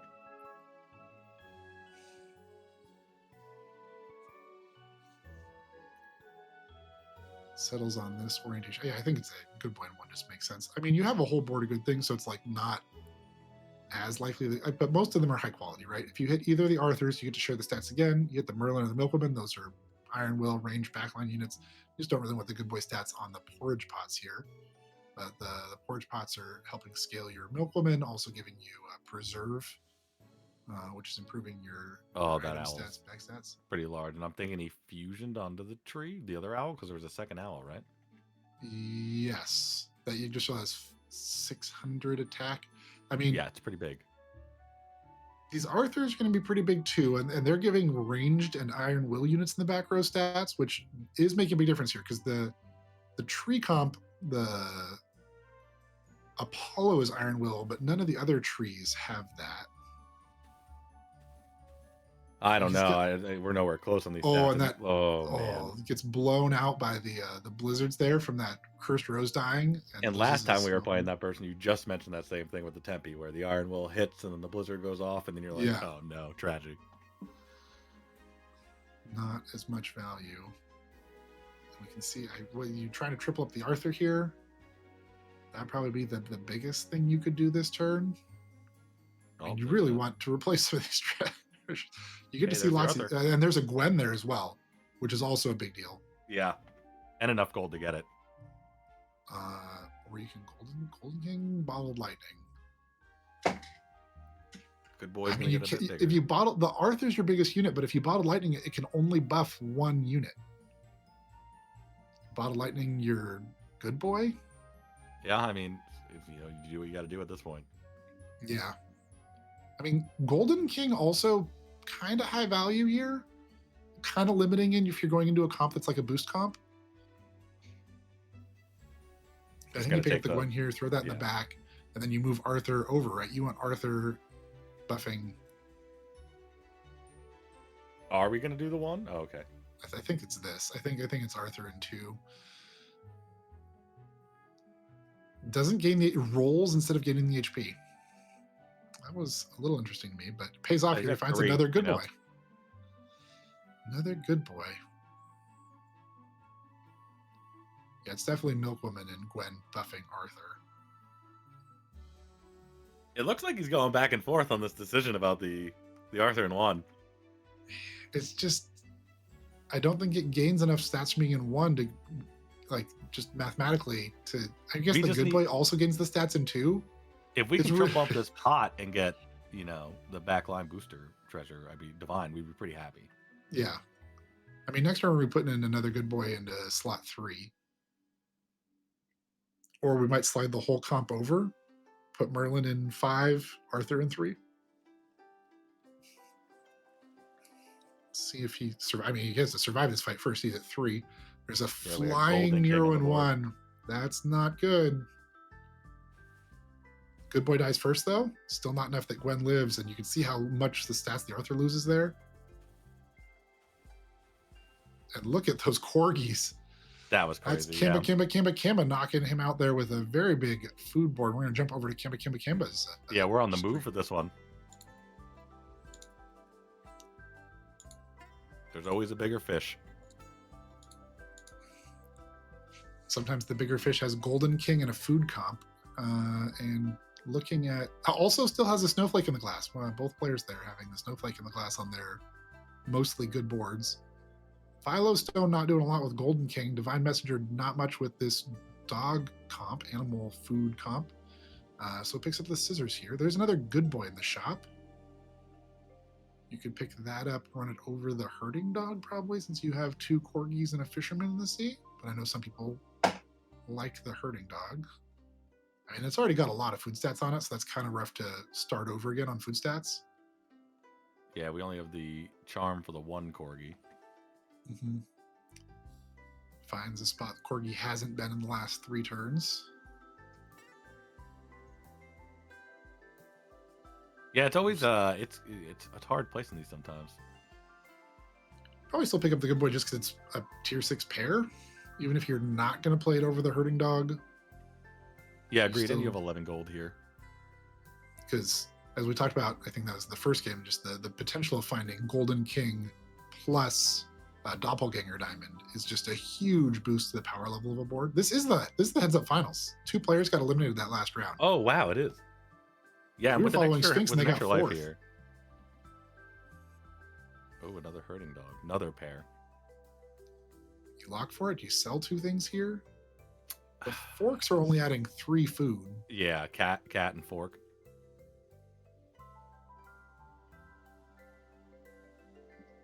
He's just going to cycle a couple things out of the shop.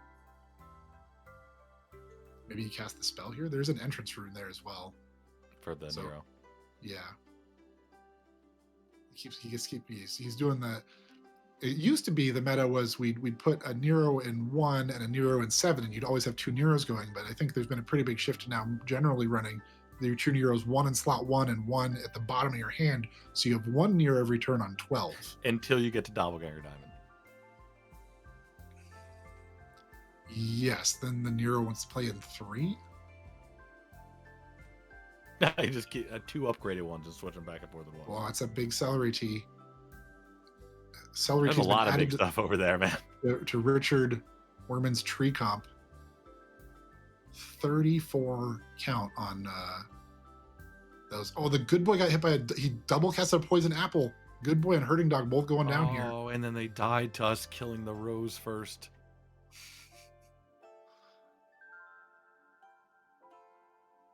We still have a lot of stats left on this corgi. That giant corgi. Puts Beautiful. Richard down to 3. Not over yet. Entrance rune coming in here on Nero. You could also put it on the fisherman and the flounder. You could, I mean, he might put it on each one of them here and see what makes more stats. He scrolled over it as you said it. Yeah, I think you put it on one of them, and then you look at the other one and go like, is it more stats if I put it here? Oh, he's just going to go all in on food. No doubling the food? Look how much smaller the corgi is, though, without doubling the food. I think you keep playing the fisherman.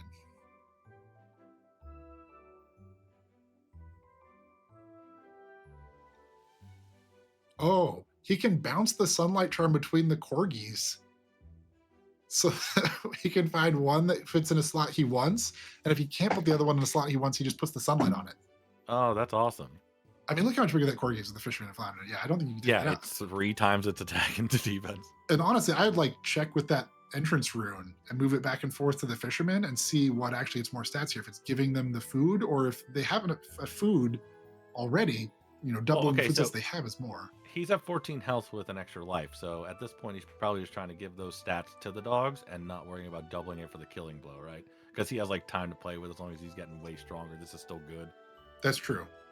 That's true. He does have that extra time so that he can, even if he takes the L here. Although, I mean, realistically, you have the chance to knock out your opponent here. Like, it kind of makes him play strongest board. No, you're right. And he's at very low health over there. Maybe he doesn't feel like he can necessarily do it every time, though. Yeah.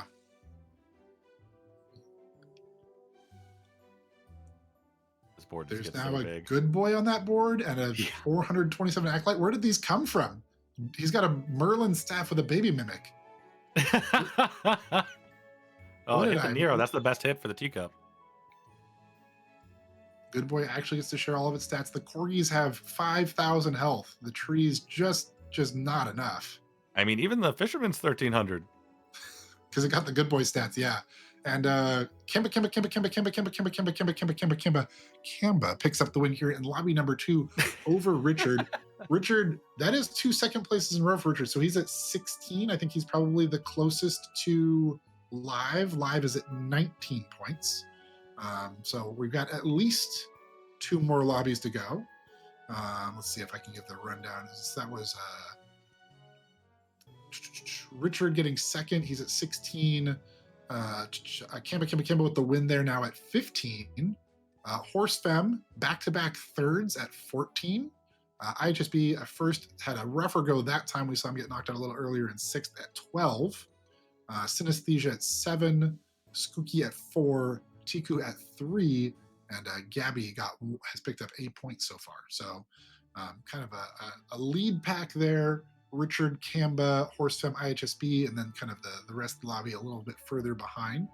But we could have as few as 2 more rounds, but as many as a lot more rounds, depending on how these finish up. But I think we're going to throw it to a break so these players can get some water, stretch their legs, and you in the chat can also take a little break, get a snack, stand up, move around a little bit, and then we'll be back for lobby number 3 following Kamba. You're doing it justice.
And welcome back. We are getting into round three here in the monthly. We have no one live yet, but we have some people getting close.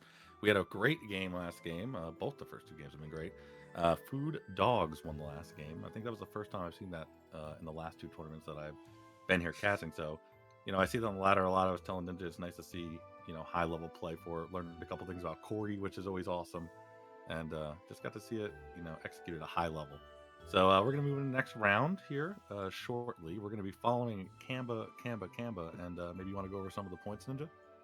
Yeah, so again, kind of the top end of the points right now. Nobody live yet. That's 19 points, but we have Richard at 16, Kamba at 15, Horsem at 14, and IHSB at 12. So we have four players. Fairly likely, if they get a top four finish in this next lobby, maybe live. And we'll be jumping into this one shortly. Also, just want to note, I think the game's in a really good state right now. In previous tournaments, we've seen a lot of the same things, and so far, the four finalist boards. We've had two different winning boards. One was a food dog build, and one was a dwarves build. But even the runners up in those lobbies, we've seen a Yggdrasil tree board, and the other one was the board we were following in Richard Mormon's board in game one was lost the dwarves with Amiamu. I forget. Okay, cool. I would help you out, I promise. I'll get there in a second. We were following where he was trying to. Oh, it was a sleigh. Oh, that's right. The sleigh, the sleigh board that connected. Through that mid game, we got saved by well. Mm-hmm. So 4 different, top 2 comps in 2 games feels pretty good and interesting. A lot of people playing into, being able to play into what the shops are giving to you, what treasures you find. Not, nobody's having to try to, railroad one comp right now, which feels really good. So we should have another interesting lobby here. See if we find even more different comps. We haven't, I think I've played some stars and some cats lately on the ladder, and those still feel pretty playable. And maybe we see something like that, or even see what else is out there. I mean, just with food Scam? and sleigh that I saw today, I definitely learned a few things for each of those builds with the new items or with new interactions that I wouldn't have thought of playing through them myself. So I always like seeing that stuff, watching these high-level tournaments for whatever game I play. So those are the things I really value when I'm watching these tournaments. So I'm excited to see if they can pull anything out. I'm actually surprised we haven't seen that much scam, as you were just kind of saying there towards the end. The sunlight and moonlight charms, both really interesting in how they interact with even, the dwarves build, the sleigh build, the dog build. I think those have been pretty interesting additions to the game. And, things like, Hermes, if it has moonbathing, giving you Hermes blessings in each shop to try to keep your sleigh build going. It's pretty helpful. But we saw like sunlight on the Paw Patrol, kind of doubling its food stats and letting it kind of be a mid-game powerhouse again. Since it, over time, over a few patches, lost some of the food stats it gained to try to bring it more in line with other units. We'd always be like, oh, Husky, let's go. As soon as we snap we got pick 4. Snap pick on 4. But it, got brought a little bit more into alignment now. If you can find that Firefly or something to get sunbathing, then it's a really strong unit to get on 4 or 4-1. So we'll see if we see players pick up some more of that. The Woman in the Moon, most of the sleigh things being moonlight focused, but the Woman in the Moon doubling her stats if she's in sunlight. Really awesome with that Firefly item as well. Yeah, I saw how awesome that was firsthand when you were talking about it. I mean, it got large immediately. Mm-hmm. So I think if we're ready to go for the next lobby, we can have the players lock it on in. Oh, there we go. Finally got we're missing one player in the lobby. They're here now, so we should be able to kick that off. Again, we're following Kamba, who's at 15 points right now. So they just need a top, let's see, you need to get to 19, top 4 finish. Makes them live for round 4 potentially. Yeah, that's exciting. Like I said, there's no one's really dominating. Everyone has a pretty good boards. most of the people are lasting pretty long in the lobby so far. I think we saw 2 die by like 12 last one. And there were still most of the people in a 14 the turn before that, or the game before that. So everyone's fighting for it. Yeah, we've seen some other interesting additions to the game, like try to help. You know, it feels bad if you're in a lobby you get knocked out on like 4-2 or 5-0. But some of the units we've seen added to the shops, like the Snow White Bride of Dracula, can help kind of boost your survivability. You don't really want to buy those units if you're ahead; they don't do much. But if you're behind, they can help maybe stabilize you a little bit in the mid game. And we get to see a Phantom game. We're going to be taking 3 health before we even start the game, but in my opinion, totally worth it because I would have been snapping this up just as fast as Canva did. Yeah, I'd be surprised all day if we see someone try to Icarus in these lobbies. That's a pretty big gamble on the ladder, and even bigger gamble in these tournament lobbies where, most of these players are playing really high tempo boards. We don't see a lot of trying to invest in late game, not a lot of, parrots and gunners. We've seen a little bit of gunner, but not a lot in these games compared to ladder. Yeah, we saw one parrot, right? One parrot, like when we took a gunner along the way. You just don't want to take that damage in those early turns trying to get stats for later. And we see Canva picking the singing prince there. All right, Canva's on our wavelength. We like it. Yeah, it's a 5/5 this turn, and then there's a vampire bat in the shop. Valuing that. I mean, you can't. This is sometimes on round 1 you can't see who you're battling against. What's the art for that character in 4? On 4, that's what I was gonna say. We're fighting the Sphinx this round, though. And as a 1/2 hero, this 5/5. Oh, nope. They found a spell to buff their unit so they actually can get through the 5/5. We got a sword in the shop. Yeah, there's a beast. Beast and sword. We're looking to pick up more royals, potentially. Not locking for the shield page Hank, though. Thinking about it. Locking for the shield page Hank. Yeah, I like it with Beast. I really do. And honestly, I think one of the big differences we're seeing between this monthly and last monthly is the taking of Beast, because this is the second time we're following someone from the beginning. They're taking Beast pretty much off the bat. They were skipping it the first monthly when they were taking Vampire Bat into lanes, prioritizing that stuff, and not really even giving Beast a second thought. Yeah, but the Beast here, just printing treasures. Be able to repeatedly get those, and especially on a character like Phantom, right? I know this is you're not very high on Beast in a lot of situations, but Phantom is one of the characters where you're I'm taking really it every time. I really love getting Doll. Yeah, if I can get Doll and Phantom, I'm pretty happy. You have that ability to get Matryoshka, the nesting dolls, and switch double heroes. We just did it yesterday, actually. We did it with we got Savici first, and then immediately got into Aladdin and Hercules after that. And we were just like, oh yeah, thank you. Moving the sword to the shield page Hank. And it's a pretty strong board for 2/2. Got a lot of, defensive stats. 4/4 in the back. Yeah, Murchie here doing some work with just that sword. Like, you probably want to get out of the Murchie next turn because you want to sell the sword for 2/3 drops. So it's Murchie's just a little bit awkward in that way on these early boards. Like, it's a lot of stats now, but then you lose a little power as you go into 3. Whereas a character like a Bluebell here kind of keeps going. I don't think you really want a Smiling Sprout or an Owl on 2/2. Those units are much better on 2/0 than the Owl if you're going to be casting spells. But I would give some consideration here to maybe a Bluebell, but Canva picking up that Murchie. 3/6 it's a lot of stats. Yeah, and I'm not gonna lie, I thought that card was named Dwarfy until right now. I guess it got changed. Oh, he could. Yeah, I would cycle the sword. He's thinking about it. Why wouldn't you cycle this sword? It's only upside. Apparently, does not like Celine on 4. Yeah, we've been out here preaching the sell the sword truth. Mm-hmm. We fight against a double Vampire Bat board with a Bluebell on it, and take a little bit of damage there. Now we're down 6 health already. But we have a Cabbage Merchant. I really like playing Cabbage Merchant recently. That we can turn our beast good, I think, is the consideration here. There's also a dagger. You want to be a real savage about it. Oh man, we have no stats to actually give it. There's a Snow White. That's a royal, or you can pick up the Snow White Bride of Dracula. It's an 8/8. Or Shield Page Hank. And then we trade out the sword for a shield, or we Giant Wave. or we pick up a baker's rat. I'm a little like Snow White felt pretty good here. It's a quest character. It scales as we buy items. I'm a Snow Here's White what we hater. want for shield, and we had 1 gold. I guess he just really wanted to cast the spell because he's feeling a little behind already. Our Beast Prince is big, and he's, I guess, locking for the Snow White. Okay, So that he makes sense.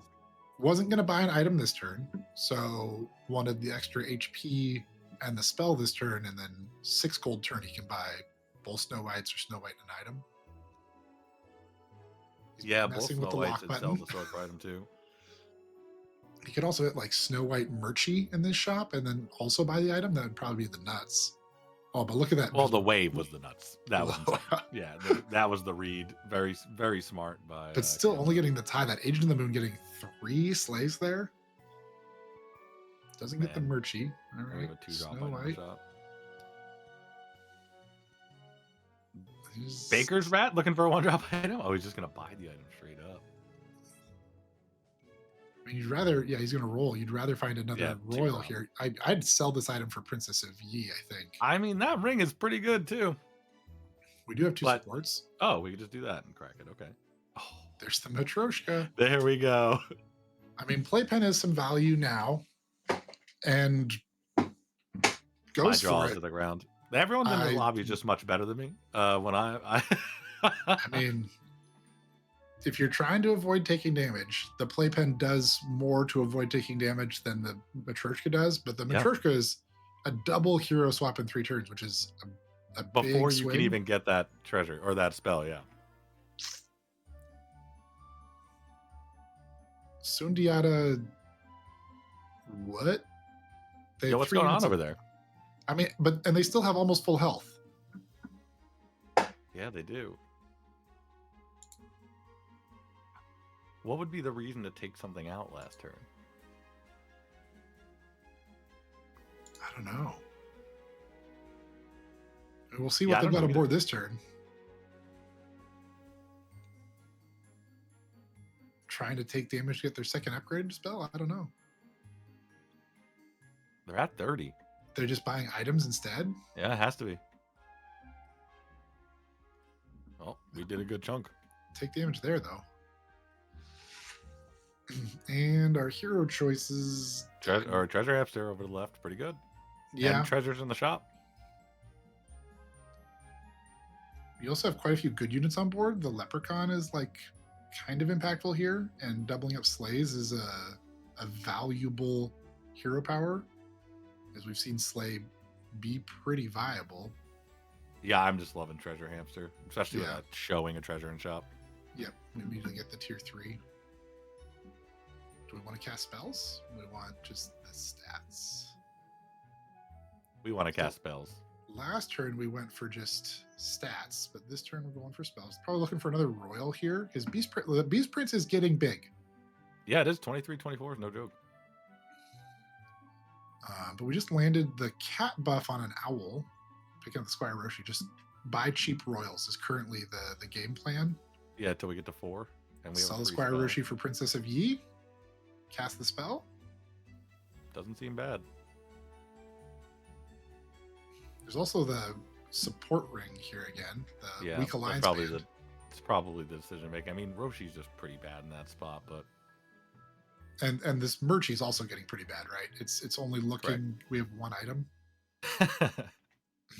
it's holding on for dear life. And who do we cast the spell on? Probably Beast Prince, maybe Princess of Yi. Princess of I'm Yi actually trying to get surprised this he doesn't away. put the Beast Prince behind the 2 shield Page Hanks. I mean, it's got 32 health. It doesn't need it, I guess. is Yeah, what I'm yeah, thinking but here. 31 attack with it is a big boy. But it's like it's most likely that the 2 shield Page Hanks attack and die before the Beast Prince loses 33 HP. Yeah. And that's Peter Pan art, by the way. Oh. Me leaning in to get a better look. You gotta have blue hair. Of course. Mm-hmm. Now we get giant waves in the shop. 2 gold item, Merchie, 1 gold item. Pretty good value. Yeah, move along our quest here. The great waves are a little bit awkward with the like. It's not bad with the wizard hat. It's free. but also it's awkward because it's draining. So we want to try to find a way to spend all of our mana before we cast one of And those. God's Rays for 2 gold. Just I don't think it's doing it for us here. No, Maybe just we looking at buying the trader on 4-0. Or looking taking the for. roll too. I mean, Ooh, a 15-11 Swan. that's a royal. We could do that. And 2 spells. I'm sold. We get a baby mimic. Ooh. We don't need moonlight for the swan, but we are most of the way through it. We could also sell something here for the shield, but no, going for the 2 spells instead. Which seems pretty nice here. Yeah.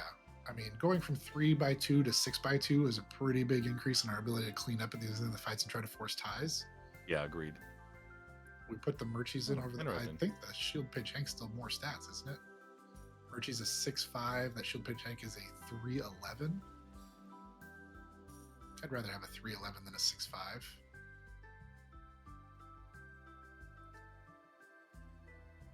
But maybe he saw something over there that had flying. Maybe there was a parrot over here. We're looking again. No parrot. And 5 HP. Most likely this Shield Page Shank or Murchie is going to be eating a star from Puck. So 5 HP is the same either way. And that Beast Prince is really just moving along. If you pick up, turn it eat good early, like he did, and then, or like Kamba did, and then be able to cast spells. Oh, the Ice Ring finishes off the other one for us. But the double Fool hits, both hitting the Beast Prince and just knocking him out. It's tough. Free Curse Bros? I mean, Little Mermaid? It's a royal. It is a royal. We did see Curse Bros is also the furniture, so that's going to buff Beast Okay, Prince, so yeah. I can see why he picks that up. There's also a like we're using 15 all our attack magnifying glass in the shop. That's a lot of stats. We don't have a range unit though. Yeah, or an Iron Will. We pick up another Study in Scarlet. We're hunters. Regretting not picking up the magnifying glass last turn that now is like 20 attack. Yeah, 20. That's crazy. Captain Hook. Have anything to go It's with an that. 11/11, but we have no synergy for it. There we go. Now we got the vampire. vampire. Yeah, now we get the vampire back. But looking at turn 5 here, pretty smart. We have Mimic. We are Hamster. So, like I said, I always like pushing 5 if I have like a health Double left. Narcissus for a tier 7. Yeah, we're feeling real good about not real good, but like decent about our board, you know. Probably still pick up that 11/11. I'm surprised he's taking these Hanks out. It is 1 life though. 1 life does matter, but I think that an 11/11 Iron Will here over the Murchies. No, you just take the lane, don't you? Just to That's keep true. pushing. Yeah, just keep pushing us along. But I guess you can skip and not eat your baby mimic. Yeah. Unlike beans or map, baby mimic you can skip and keep the mimic. So we can keep advancing this quest with less concern. All right, I don't hate that. Elaine's almost better than the Murchie to me, but maybe he just wants the extra health. Yeah. Or Elaine over the Shield Pitch Hank. He's a 4'11, 5'4 range is pretty close on that. Especially behind a 40/40 Beast Prince in the front.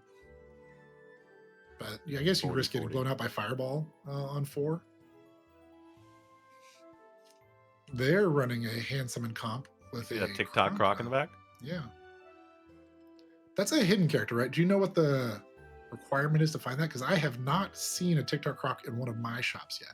I haven't either. I'm looking at the board too. I don't know what the secret requirement for TikTok is. I have to go look it up. I want to give people the lowdown on some of these new units. All right, we're on 5.0 here. He's taking the Sir Giga Chad here for the Beast Prince trigger, and just because it's a good stats on the board. We also have a 5/14 shield. I've seen a lot of people prioritizing. I don't think he's really worried about the Snow White quest as much, but there's not a lot of other good 5-drops. I mean, you could always take Uther, but it's an expensive 5-drop royal that you're only replacing shield page with and not doing much with it. Well, that explains why I've never seen it. It is hidden have Captain Hook. Oh. So you won't see that Croc unless you have a Captain Hook. We can turn something else good here. In the shop, we don't have anything evil. Yeah, the Horse Thief is the only thing on the screen that you can cast Angel Feathers on. And we don't. I mean, we get one attack off of our spellbook by doing that. So I don't know. He opts to roll and see if he finds something better. Honestly, this is maybe better. The 2 spells here. There's a 1316 ranged unit in the shop. I would probably sell some stuff for that. Maybe he's thinking that. You know, you could sell the sword off your shield page, Hank, the Elaine, and the rat. Keep your paramerchies, but opts to ditch the paramerchies because those are a tier 3 pair as a hamster. You could get something like a beans off of those at some point.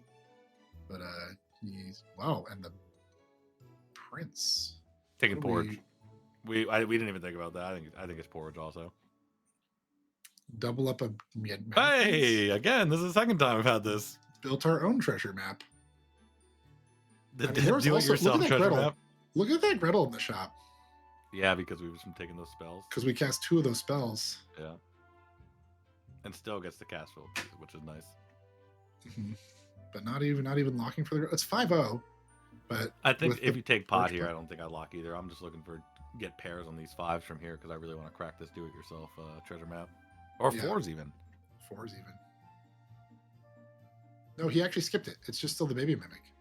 He skipped to cast both those spells. Oh wow, I didn't even realize that. Not an actual treasure map yet. Yeah, I guess if he's already waiting on 5 and you have treasure hamster, there's just I guess he's like, no point. Sir Percival is here. That I believe is the have an entire board full of quest characters to complete his quest. Percival would be his 4th quest character, so we'd have to pick up 3 more quest characters still. Getting close. To get the Kiev. Is that a royal too? It is. It's a good royal. I like the art on that. Yeah, it's a good vibe there. I don't know what you're taking out. I guess you don't take anything out till you get the quest items, but maybe he's just valuing to see if he's rolling here. Because usually you're losing the fight where you complete that quest because there are not 5 quest characters that share good synergy. If you're far enough ahead, you can get away with it. But, I think we're pretty happy about this Kiev. Second 5 drop too. Mm-hmm. Would have been nice if we got lucky with one of the cat hits on it. Instead, the cat stats went on Puck. Less interesting. We do have 3 royals in front of 2 Kievs, which feels nice. Probably. My thought is you sell the cat, or the mouse and the shield Hank, buy the book, and then use the wave. Yeah. Just put the other book on the other Kiev. Just gonna cast the Great Wave here. Yeah, which makes sense. You can save value going into 6, or if you're trying to sell stuff to get a 5-drop treasure you've really been looking for here for a few turns. Mm-hmm. Not as interested in Odette getting slays anymore. I mean, usually Odette is like, buy a unit for -1 gold. Because she's always casting the True Love's Kiss on the new you on the lowest level character in your shop. So unless you hit a shop that is all your level, it's not going to give you a better unit than you can normally buy. It's just going to give you something for 1 gold less. It is a spell cast. You've got to roll and lock your entire shop on a high level shop. But we don't have any mage synergies really, other than the 1 book. And that was nice.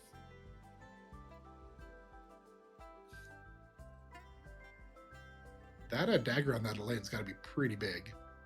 Yeah, it's making it large. But Synesthesia getting knocked out here, just barely. And there's our Kiev. Tier 7 treasure incoming for our hamster player. Not only a tier 7 treasure, a doubled up tier 7 treasure. Oh, no, it's only made to double up 6 because they passed on the. Oh, that's right. Wild Lightning or Doppelganger, those are some good choices. I agree. I mean, Helix is also a little bit nuts on a hamster, but I don't think you pass up the 6s here to get more high level treasures later. Yeah. Bottle Lightning, take it again here. Or I mean, those 2 things are very similar. If you have a lot of good stuff already and you're going to double it up, you can put a good boy in that slot and it's already just live at being annoying. Would you rather double your biggest unit or double your biggest unit? He is chosen to. Oh no, it's 4 times. 2 times. Yeah. Yeah. Yeah, that's what I was saying. So. But either way, it was. I mean, I guess that makes this better, right? You're doubling the double on your biggest unit instead of doubling 2 units. Sure. So that makes sense here. We're still running the Odette in 1. I mean, you put the Beast Prince in 1, he's like 200. Huge. I wonder if they're going to pick up the item here just for future reference. Just to try to get a tier 4 treasure off this Odette? Nope. They don't care that much. Yeah, because Odette's quest is be moonbathing for 3 turns. So that's why the Firefly there would be a consideration with that. Another Giga Chad. Evil? Giga Chad? Seer Sphere to go with our hat? I mean, you can really start casting spells.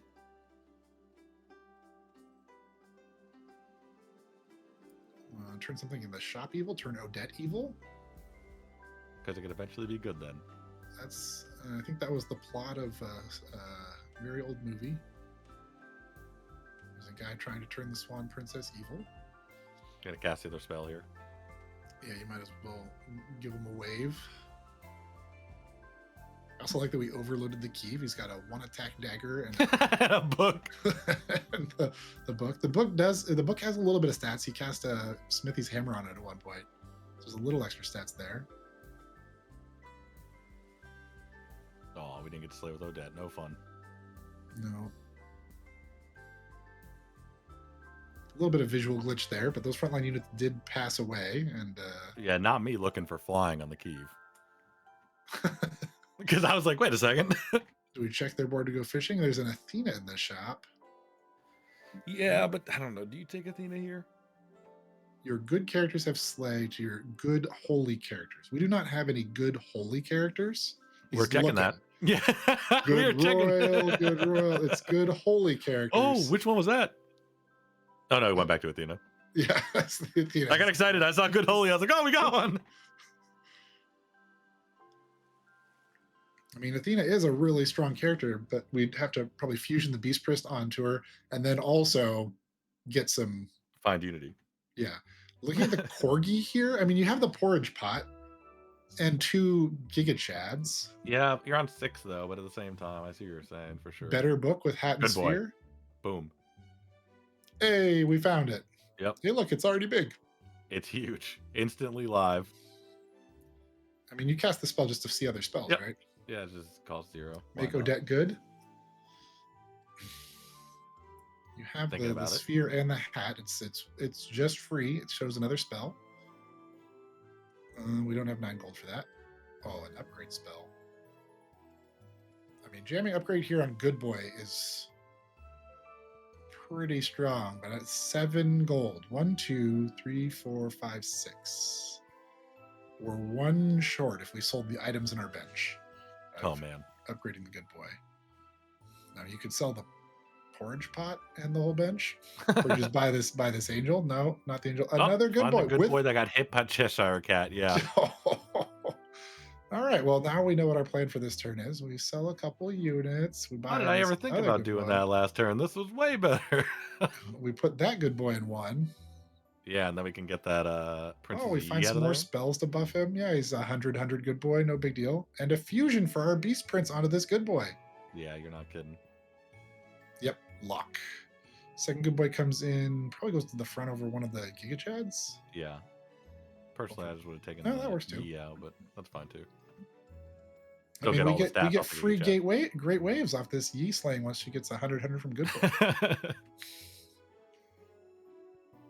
Tiku Wabu here at 1 HP. And a dream. Long John Silver big, but not Good Boy big. Yeah, there's just what could you possibly have? Upgraded Radiant Fairy is pretty good. Oh, but our Keeve is bigger. Yeah, everything was bigger. That was crazy. Tiku Wabu eliminated. We're down to 6 players in the lobby, and then really keeping the Beast Prince. I mean, honestly, it's not that miserable because you're never gonna play that E or like seriously from here on out. Smooching something. I mean, what? The Porridge Pot? Hope you get a 3rd Good Boy? Yeah. And the porch pot just like is the unit playing on board right now. It is, but he's thinking about it. I love it. Okay. Hey, look, Athena's back. I still don't think we want it, even for 5 gold. Although really it was 7 gold, but it's 5 gold now. I mean, there's that and the Apollo. The Apollo is a good holy plant mage.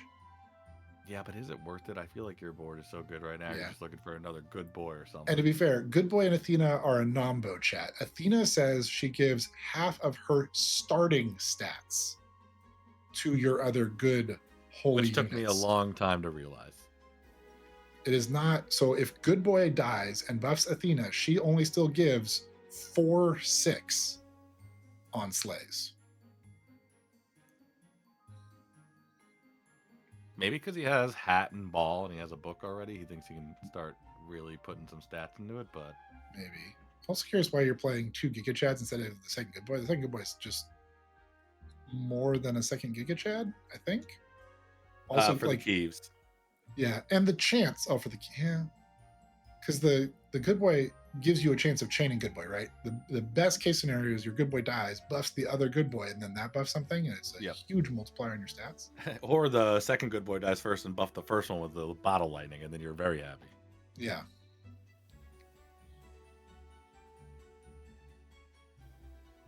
I think he's thinking about that now.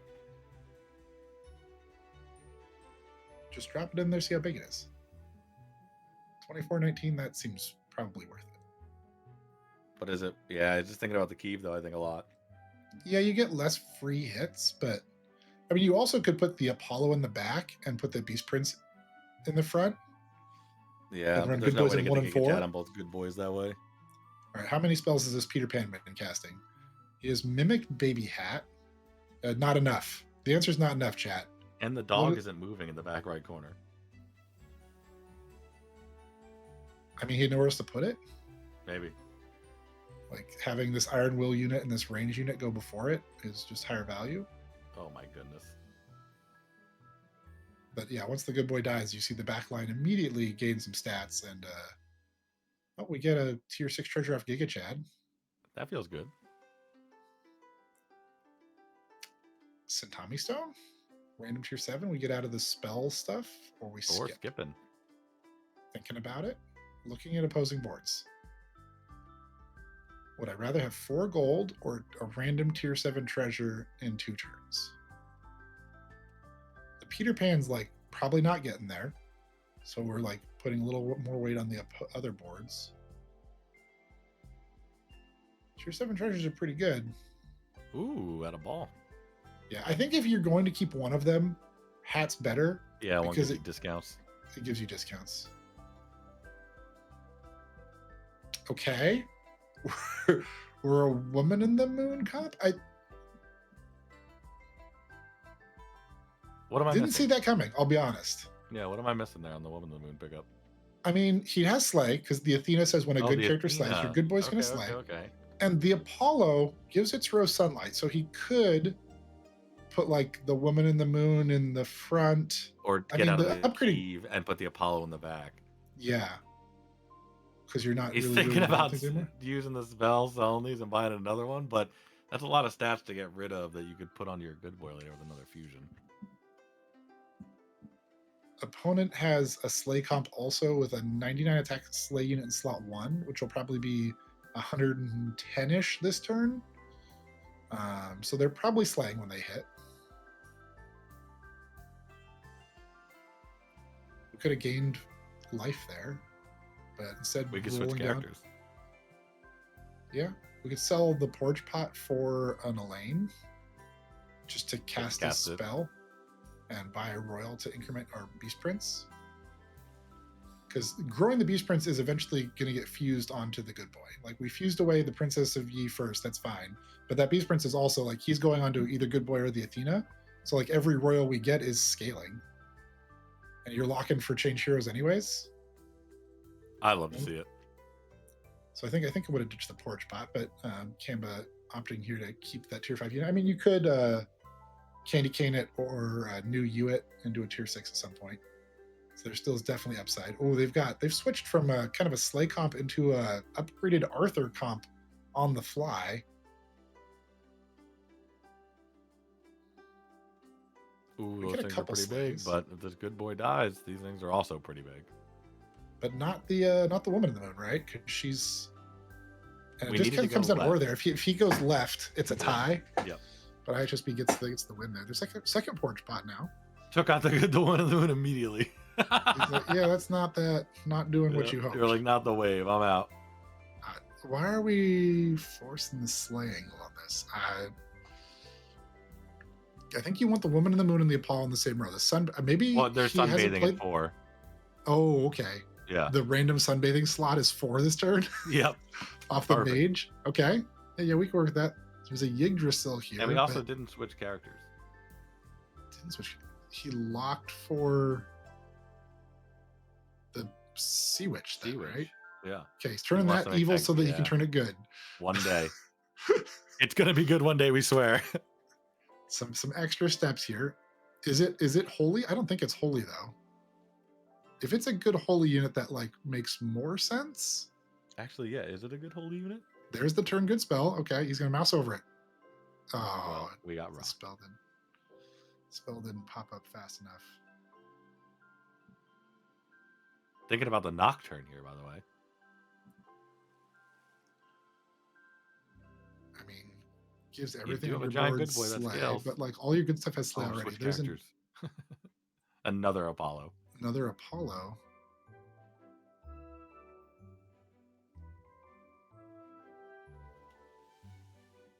Uh-oh, bugged the item. It's just floating there now. I think it's on that unit. Yeah, it's attached to that unit, but it's kind of floating in the interface. A little bit awkward, but still playable. What are we going? We get the Apollo here, we're changing characters. Apollo's more sunlight. It's also spellcast. He's wait until the timer runs out. Make it really we can buy the book and change characters? No, rolls. Ooh. We just left that shop altogether. None of those. We don't want any of that. Another Slay Charm. Good boy's gaining attack when he slays. Rummage. Nope. Oh, good boy lock. Yep, okay. That's good. Rewarded. He was patient. Got +4 on his roll achievement and found a good boy. All right, this dwarf are board... decent. Oh, they knocked out the moon right away, but we got the Tempe right away, so honestly, it feels like an even trade. They did have double scissors, but are dead, even though they were Savitri. Not enough for Richard. And we have Golden Mimic, Bottled Baby Lightning. Mimic. Oh my goodness, with upgraded good boy. Uh-huh. Hey, are we lamping? Come on. Infinity just keeps giving us stats, but lamp. But lamp, we're at 17. 17. I mean, that's... You might not make it, but you might make it. Might not make it. You looking at this board? I think we're making it. I think we're making... I would go lamp here. But we're like watching players that are on day 2 of this tournament, and we're not. Yep. And he already has the double treasure, so the Infinity's gonna be doubled the entire time. Yeah, +8 every turn to this good boy that also... Let's go! Do it! Let's go! Yes! We made it. He's going for the win. Use your best cheer emotes in the chat to cheer on Kamba for lamping 17 health. I'm ready. Don't say 17 health like it's not a lot. That's a lot of health. I'm ready. So, Lance getting in here. I think the Apollo should go to the front row. Although the Apollo's the thing the Athena's giving stats to. Athena in the front? Because he thinks he's going to win this easily, so maybe he's trying to get the slays with it? I don't know what the plan is here, man. But I just want the woman in the moon, the sun. She's a good monster. She is not a holy whatever. Apollo going a good monster. Yeah, she's just a good monster.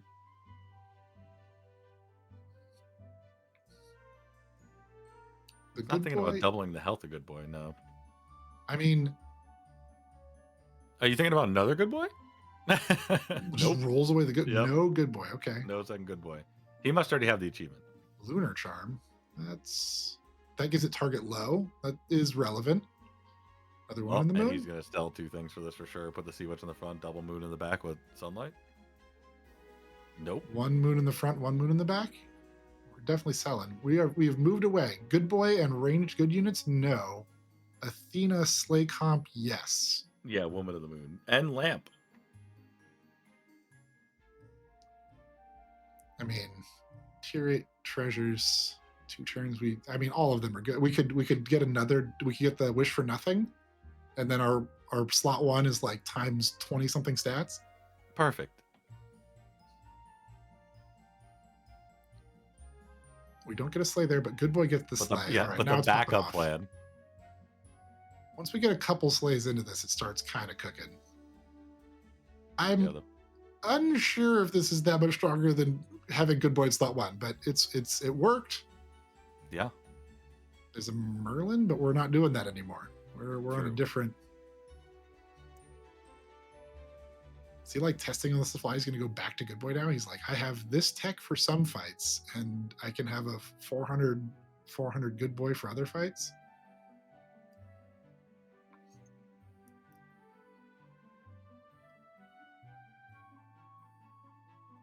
Your 80 upgraded good boy is coming out for the extra slays from the Nocturne for the moons.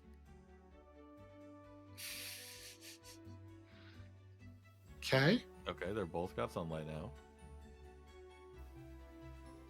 Is there no world where you take out Giga Chad, put good boy in 1, and then put the Athena back in the back? I mean, the Athena in the back does nothing, right? She has like no stats in the back. Also, Athena without the Giga Chad, like, oh, no stats, true. Look, she's a 70-80 without the Giga Chad next to her. I think the only thing that Athena can hit is Giga Chad. I mean, Apollo. I think that we've built a much jankier board than we needed to do this slay thing, but like, I mean, God's Rays here is pretty good. That gives your whole board sunlight. Oh, okay, we get another tier 7 treasure. And then good boy has to come in back by default. Hooray! Nope, selling an item. Could you? Oh no! I said it too quick. But yeah, I mean, he has no more good stuff in the back after buying the Nocturne, so I get the idea why the good boy's just not in anymore.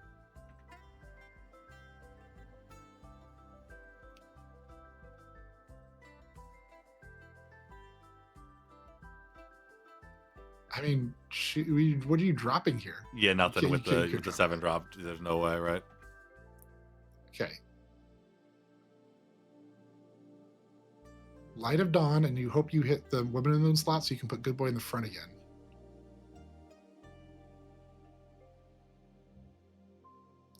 Chat, when's the last time you saw a back row good boy comp? Oh, no, switches it up.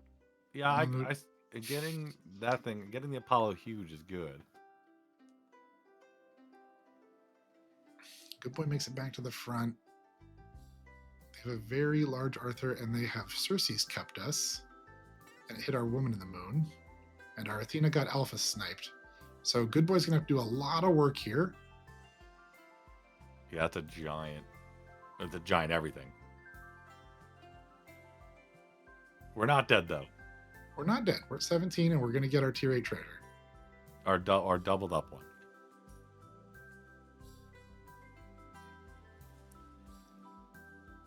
I mean, he could get Rainbow. Yeah, we could get an double Rainbow live on stream.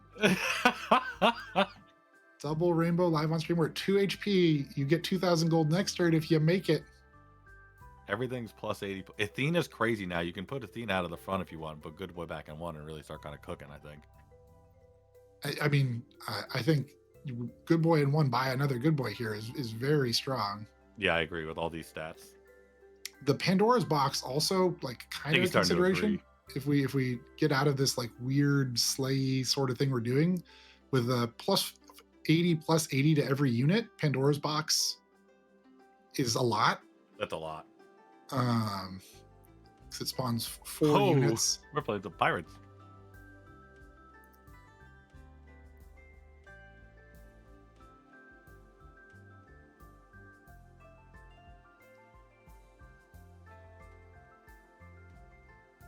Okay. Yeah, I think Giga Chad in 2 here is generally pretty good because like his buff on this unit in slot 1 gets multiplied like 8 times. Do we want flying for a turn? Nope. Nothing's evil for Frank. And we're probably not going Unity over any of these treasures. Yeah, that's. I think that's a good call for once. Rummage. Free stats. We can double Good Boy's health here. Double Athena's health here. Most of the stats are fake, but like even Yeah, they are doubling fake. the fake stats here still does something.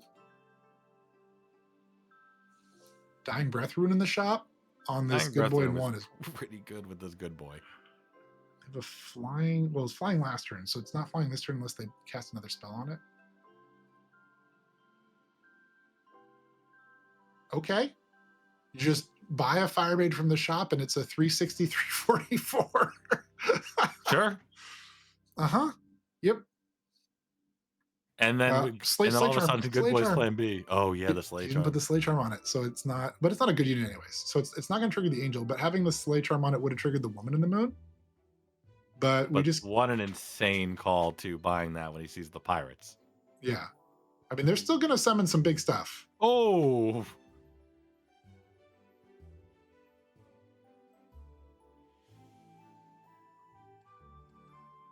There's more stuff in there still. Yeah, we didn't even get to see. All right, let's go see what Horsefem's holding in their hand. Yeah, true. That's what we're going to be following.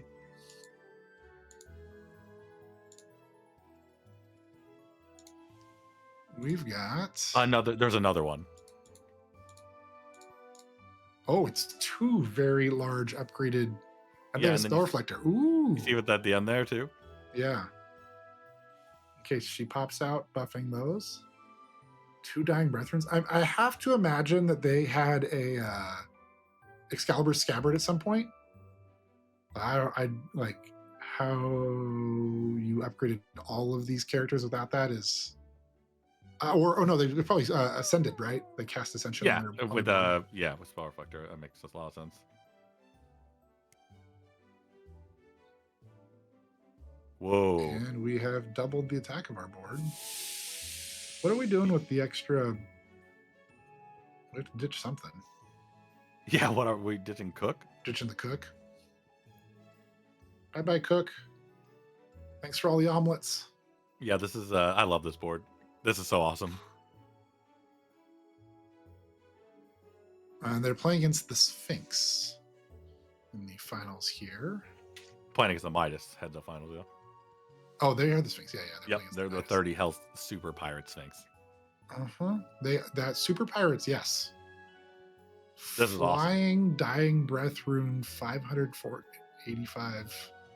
Long John Silver here. Against IHSB, Midas has a boost comp that is. This comp could be deadly. Oh, it was pretty good. Pretty good, but not the best, right? It doesn't hit the chain. Like they have a one pirate chain. We got some thousands. I don't think IHSB's got enough here. With these two other ones coming out. Oh, it takes it exactly to 0. Exacted. Horsefem picking up the win there in lobby and with an 3. awesome board. That is a cool board. I'm glad I got to see that was a whole nother board we haven't seen yet, right? Pirate comp going all the way there. IHSB had a boost comp. So we've seen 3 lobbies and all the top 2 in each lobby has been a different comp. Yeah, that's crazy. And with that last one, I mean, it's just like Pirates in the Box. Like it's awesome. Ooh, big update on the scores. Horsefem with that first place now at 24 points, greater than 19 is live. IHBC picks up the second there, now at 20 points, over 19 also live. And Kemba with the third there, also at 22 points. So we have 3 players live going into round 4. Horsefem, IHSB, and Kemba. Richard Werman, 18 points, 1 off of being live here. So he has to make sure, I mean, the only way you can make sure the other people don't win is to win, right? So one of the 5 other players can pick up a win here. They can extend it out, but we have 3 players watching, potentially going live here for the last one. We'll be following Horsefem in lobby number 4, but first we're going to take a quick break. So where you get a little drink of water, stretch your legs, stand up, move around a little bit, and we'll be back for Yeah. lobby number 4 and potentially the championship. And guys, while we take that break, don't forget to pop on over, join that official Discord for any game updates, tips for other players, and a place you can actually provide feedback. So exclamation point Discord and chat, and the crystal code is valid during this stream for exclamation point crystals. You'll get that monthly October code that you can redeem. So while we're getting a little break in, make sure to do both those things, and we'll catch you in a little bit.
All right, we are back and getting into round 4 of the FTF Monthly, and we have seen a lot of different games today. We've seen 3 different finishes, with the top 2 being different builds in each one of them, and a lot of high-level gameplay so far. There is a couple people live, and I think Ninja is going to tell you about that. Yeah, we've got player we were just following that last lobby at the end, coming in first place there. Horse Femme will be following them in this 4th round. They are live, as are Kemba, and IHSB 15. And noting that those 3 players are all first-time day 2 appearances. They're all day 2 rookies, but not rookies at winning Fairy Tale Fables games, but here on day 2, haven't been there before. So Be a pretty good chance here at having a new champion crowned.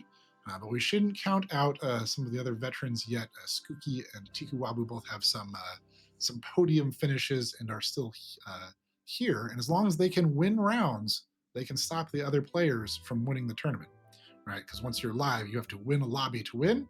So the best way to stop someone else from winning is to win yourself. It's good advice. It's good advice getting to this next round. But it's pretty crazy. It's not good enough to just not lose. You need to actually win. That seems to be my problem. I'm pretty good at not losing, but yeah, the finish in first place, I can trip up a little bit. Yeah, that's the difference between the 1 point something average finish and the 2 point something average finish, right? Yeah, and the 3 point something average finish. Yeah, it's the not losing versus the winning. That's awesome. But we got a lobby thrown together here. We got all 8 players in it, so should be throwing that down, getting it started shortly. Also worth noting, let's see, IHSB #1 on the sync leaderboard, and also I think in the top 10 on async. Horsefam, virtually no synchronous games played on the normal ladder, just an async grinder, #2 overall on the async board. You can see there on the screen that 9,900 async rating. It's really no big deal. Yeah, I think probably the most games played of anyone this month, 729 async games, just grinding and paying off here. You can see it, right? In pole position going into the round that matters most, where if you win, you win. Do you reset to 5K on async too? I believe so. Or 4K, sorry. I think both ladders reset. Oh man, it's a big climb. I mean, 729 games is a big climb. Yep. All right, here we go. You learn a lot in 729 games, chat. And here we go. We'll see what hero choice Horsefem has. And they opt. Ooh, this is. I figured they're going to take Sovereignty. As soon as I saw this, I was like, oh, they're probably going to take that from the vibes we've been getting from all the games today, from what we've seen. It's just people just picking up items. Like, if one thing stays constant, a lot of people have been picking up items. Yeah. I mean, it's a way to transfer stats to your best unit every round. If you buy a new best unit, your old best unit is no longer your best unit. It's not doing as much. When you buy that 8th unit, the 7th unit comes off the board. But if you have 7 units and you buy an item, you get to keep all those 7 units worth of stats, and you get to add the item stats. So it makes some sense here to be emphasizing those items. But no merchy here. But I mean, I still find starts. You can take tree, owl's always fine, but we haven't seen a lot of people start owl, honestly. Yeah, I mean, it kind of locks you in strategy, right? It's if you don't cast the spells, it falls off pretty fast. Yeah, 1/1s, 2/2s. Whereas tree keeps growing whether you spend your mana or not. Kind of interested to see if they take the owl, they probably lock. Trying to find a 0-cost spell and a 1-cost spell, because you could take that frog and wake it up next turn. But there are some the scaling. There are some 2x2 heroes in this lobby other than Sovereignty, and if you face one of those, like, it's really hard to keep those stats. So the RNG can be a little brutal there if you cast that spell. But we find another owl. How about you just find another owl and a spell then? Oh, you're not going to take it. Why are we buying owls? Because items are more important. But we could have bought a 3/1 instead of a 1/1 here, and still bought that item. Or even the board Farm Boy is essentially a 3/3 on this board and becomes a 5/5 once you have another unit. But I mean, you're a 2x2 hero, so you have more leeway on these early turns. And they're thinking about the spell, I think, too. Maybe just trying to think if they can keep the stats. If your 2/2 owl hits that bird, which you can force, right? You can put it in the back. You can put the 2/2 owl in the back and the 4/2 owl up front. Gives you pretty good odds. Yeah, you have a good odd. It would have been a 3/2, so you wouldn't have got there. Nope. So good choice. The right call. Saves the. You just buy. And now you can use because now you get to use an item too. Oh, and a spell. Never mind. Look at that. Buy sell. There were 2 pairs in that shop. Yeah. And a finished off one. Matryoshka, yeah, it's about as full of a house you can get Fairy Tale Fables. Playpen, Slaying Soul. You don't really want to get out of Sovereign. I mean, you could. It was a 2x2 hero with 31 health. You already got the extra attack and an extra health that you get to keep. And you might value out on like one item. Yeah, but no, it looks like maybe going with the Playpen here for the extra stats. I mean, you only have 2 units on board. Yeah, I don't hate it. I think they much rather would have seen Ice Ring here, right? That would have been. That's what you were really hoping for off this. Lets you cast that spell every turn. Ice Ring would have been great. Yeah, you're exactly right. But I mean, we're going to 3 now. The board is weak. We took the Playpen to try to, fix that. Yeah. You can't get Catbox on 3 anymore. Nope. Oof. Taking a bit of damage. Yep. We saw that. Well, we're casting spells. We got a range. Do we have a rose? Yep. We have the Playpen, so they all immediately have some stats. Look at all the stats over there. Oy. Bats. Oh, we're going Princess instead. Princess also gives us spells. True. But having this upgraded owl and having cast, well, we kind of cast one spell. We bought a Baker's Rat. We've essentially cast 0. We've not bought a spell from the shop yet, even though we've bought an owl 3 of the 4 turns. We're on the soon plan. It's gonna happen soon. Okay. I'm a little scared about keeping everything in the front row on this turn, but what do you do? It's hard to keep one thing in the front and then put Princess Yun 5, I guess. Yeah. Because 2 of the things do die to a giant wave. That's pretty scary. Yeah, that board's also pretty rough. Oh, he's thinking about it. You put the 3 drops in the back. They're not showing anything that kills the Princess Yi on the first hit. So you could put the things with 3 health in the back to play around it as well. That's actually a pretty good call. But you're sovereign, so we just go for it. 3.2. No that's wave, so many stats. Those supports, the Iron Will. We get through the front line. Yeah, we're happy about it. There's a giant wave. We could also look here. There's 2 cabbage vendors. Yeah, we like getting pairs here. Cabbage vendors and 2 cooks. 2 cooks is more spells too. Yeah, it's a lot more. Or at least it's a way to spend your mana every turn without costing gold, right? Because you get the free eggs. They still cost mana, yeah. But like that's pretty high value here with the upgraded owl. It's one of my favorite things to do, definitely when I'm playing mages more recently.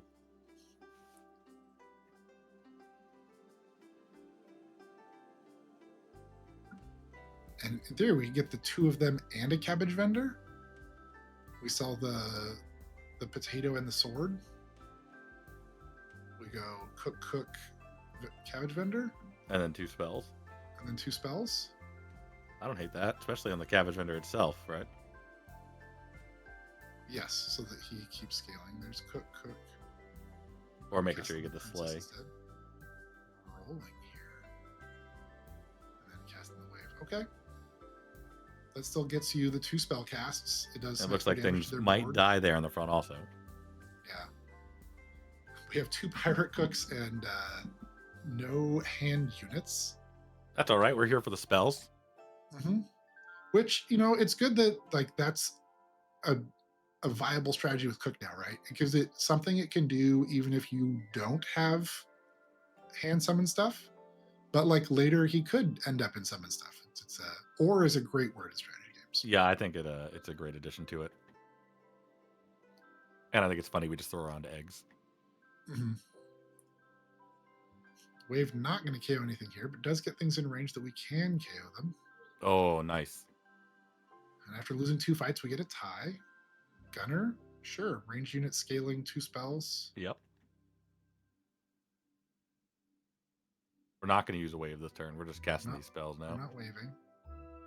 It's a 13-13 there for 3. I mean, you just buy that probably. Ooh, value in the Snow White over the other one. Okay. I mean, you're gonna buy 7 items of dwarves eventually. Yeah. But the 13-13 is a very strong unit here. We're putting a cook in our hand. It doesn't have any preserve. Why wouldn't you? Because we're gunnering our cook. We're gunnering our cook. We'll give up 5-2 this turn to have 2-2 next turn. I don't dislike it. I think with the 11 attack ranged unit and 1, we probably get away with it. Yeah, I'm probably confident they can get sneak through this round. Owl definitely starting to get a little bit more impactful. Now it's a 13. Do you ever think about selling that sword for the wave here if you're going to play like this with the bit We of don't have greed? mana. Oh, thank you. Okay. Yeah, I would have done that on stream too. Let's be real. I would have been sitting here thinking for a while, not hitting the ready button, and just like, you know what, I'm gonna rip this wave too. That'll be perfect. Yeah. We cast an egg and something. We cast 2 eggs. I think we cast 2 eggs. Yeah, we cast one on the both on the gunner, I guess. That was actually a test for you, and you caught it immediately. Really great job. Appreciate it. We're doing our best here. I'm tracking mana. Mm-hmm. Relaying to the audience accurately what's happening in the game. Sovereign versus a hamster. Hamster, no treasures yet. Got 1 pair, 2 pairs. Ooh, Owl surviving the hit from the fool and that. But the stars setting up the tie. Puck pretty strong. Do you want a 5-drop? Random 5-drop? I do like random 5-drops. We don't have really any evil things here for Beauty to try to quest with. Nor do we have any sunlight for the Emperor with his new clothes. So not a lot of value from either of those 4-drops. And we're not looking many at a evil good amount of things. Yeah, there is. We can pick up the Habby there in the shield, but rolls. There's Captain Hook. That enables us to find the Croc. It gives us 2 spells.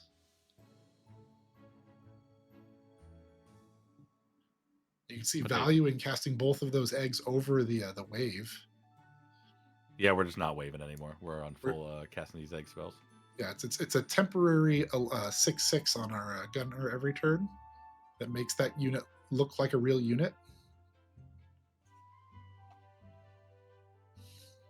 It ate plenty of eggs this morning.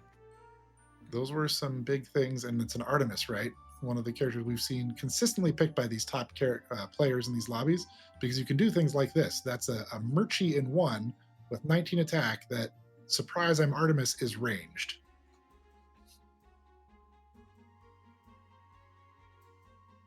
That is scary. You can see he's like 19 attack range. Like, let's move some of the 3 health things to the front to eat these Artemis, this free shot. Having an 11th attack on the gunner doesn't matter, so we move it to there where it's 16, where that does matter.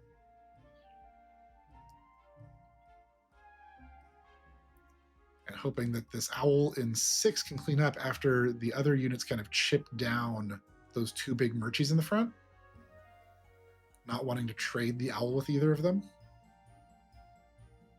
Oh, we missed the slay. We only had 1 opportunity to get it. Or get a kill, not a slay. Ooh. Cleans up most of it, but still takes 5 damage there. 2 gold Pretty item? bad shot. Nope. Yeah, rolling right away. Yeah, we bought this Snow White and haven't bought an item yet. That feels kind of awkward. 2 gold sword? I wonder what he's looking for. Mage book? I mean, that 11 attack, 11 attacks, magnifying glass, pretty good here. But it doesn't have moon. Yeah, it doesn't have moon yet. Pick up another 1 gold item. I guess we got 3 ticks off the quest this turn for Snow White. Yeah, Horst heard you and was like, you know what? You're right. Let's tick that down 3. Play the 88 on board over the 5/2. Makes sense. Not really invested in this Vendy getting a slay. I guess we don't have Moonlight on it, so it's not that meaningful. It's just a kind of only the dying breath matters unless you have the Moonlight. The owl only a 19/19, but still our biggest unit. Yeah, I'd say that we're at 15 health. That's in 7th right now in the lobby in terms of HP, and it feels like we are in the right now. Horsem is in the bottom half of the lobby. It's kind of a rough start. Not getting the spells early, but then getting into the spells, but then still just not finding other units with stats. Yeah, I'm putting a lot of faith in this pirate if we're going to be waiting until 5 to find anything that's summoned, unless you're really going to be taking the crewmates.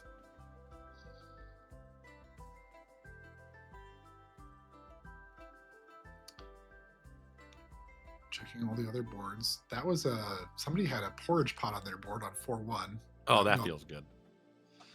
For them, not for Horse Femme. True.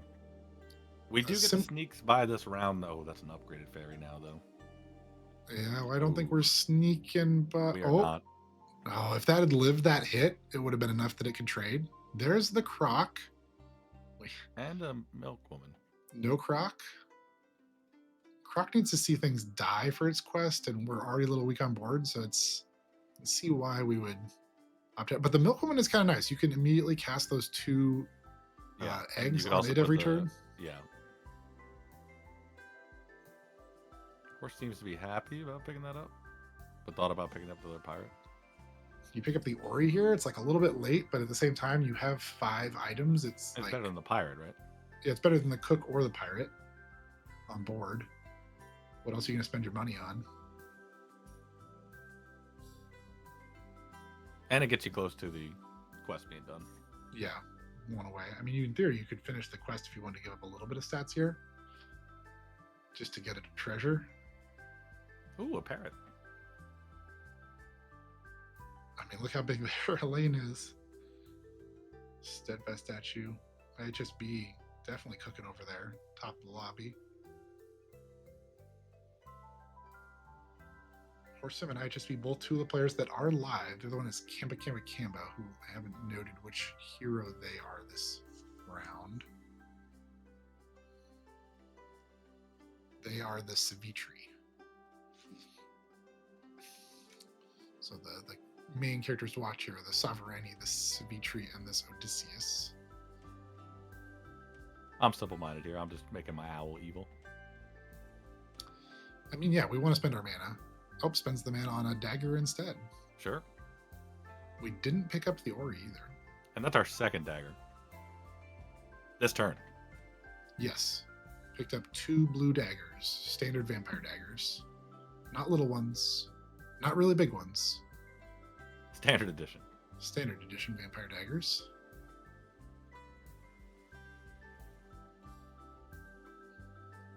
Going into the fight. Let's see. I mean, 10 HP. There's some risk. I mean, look how much bigger HSB's Snow White is. Multiple gunners over there. Ooh, cleans up the upgraded units and goes to 3. All right, we are on 5-0. Everyone's still alive. Oh, what a build to have the porridge pot on too at that, where you're just like gaining stats everywhere. Mm-hmm.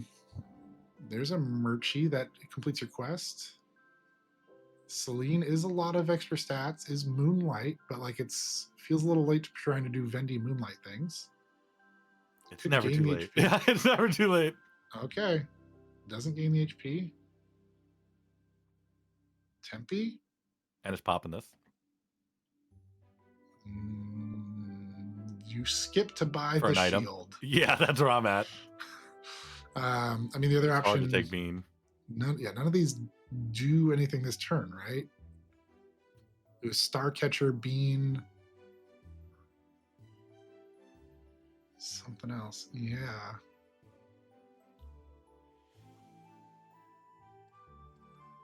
Starcatcher. I think Horse is thinking the same thing as us. Yep. Just stack all the Vamp Dagger, everything onto Tempe. Get in here. Hey, this is how we've seen this before. It works. Yeah. Iron Will in the back row, trying to balance some stats out so that multiple units can do something.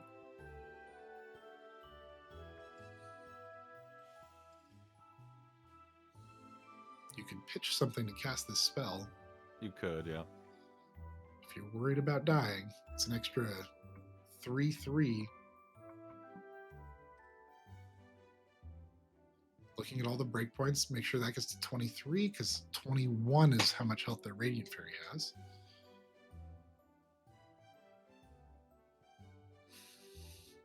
Yeah, really thinking this out. I mean, you already ditched one of your pirate cooks. You might as well. I feel like risking the game here. I'd take the 3/3 by selling the pirate cook. Yeah, I mean, I think you're right. Just trying to get that extra little bit of stats. Maybe it helps you. Let's see if Skooky ends up with 3 health or less across their units at the end of this fight. Ice ring goes off. They have sunlight on their whole board, so that's going to give some attack out. Oh, 1 short. If you cast it on the... that was great. Gets the Iron Will, gets the direct perfect hit. Oh, I was scared for a second. Still viewing opposing board wallet shop. So now what are you looking for here? Smithy, more Tempies. Baker's Rat. Cast a spell. Costs 1 gold to cast that spell just to There's keep a Taylor buffing you. there. It's better than the Gunner, yeah. Everything, yeah. I mean, better than a lot. There's also a Smithy in the shop. Ah, okay. Yeah, that's what they're going for. They might get both. Nope. Item instead. Smithy's going to be cooking the tiny dagger. I guess you could sell the rest of these and pick up also. Put on. Yeah, you have items you can put on it to give it enough Yeah. attack. So you could sell 4 things here for the Tailor and still cast that, cast the Juicy Wunge.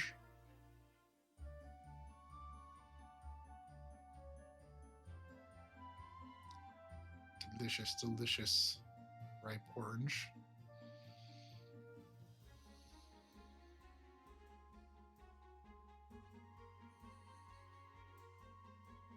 There's the Tailor. There's the item with attack. Who gets the orange today? Looks at breakpoints. 32 is not enough.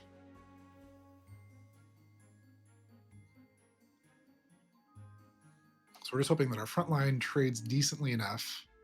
We can set up the Tailor into the Tempe, yeah, and to the try to Tempe clean up the rest. clean it up. Yeah. Because they can get 2 for 1s pretty easily. Yes. Also, I think a lot of this fight RNG leans on if the Celine gets to attack or if it gets hit first. Yeah. That Only has 4 15 defense, which is rough. ranged. 15 range makes a big difference. Overvaluing that Moonlight, and that's a lot of stats up there. Mm-hmm. It almost feels worth it to use the Smithy in one to get the stats on it with the shield, but I can also see why you're doing this. Yeah, you got to balance that. Like, we still need some way out of here, and the Vendy scaling the items in our shop is one of those ways. Opponent covers with stealth the only unit we couldn't kill, so that's pretty nice for us. Yeah, that worked out. Gets a tie. Another Smithy. Oh, fighting someone a else. Lot of Smithies. Yeah. I mean, after seeing a bunch of different strategies across all the games, we're seeing a lot of dwarves in this one. Yeah, and pivots into it too, like not starting dwarves and just deciding like, nope, this is what we're doing. Okay, we got enough items loaded on our smithies that everybody's scaling. Another Tempe. Not anymore, yes. And a bag. Bag, pretty high value. There's also Celine in the shop. That's a very large range unit. But what would we even play it over?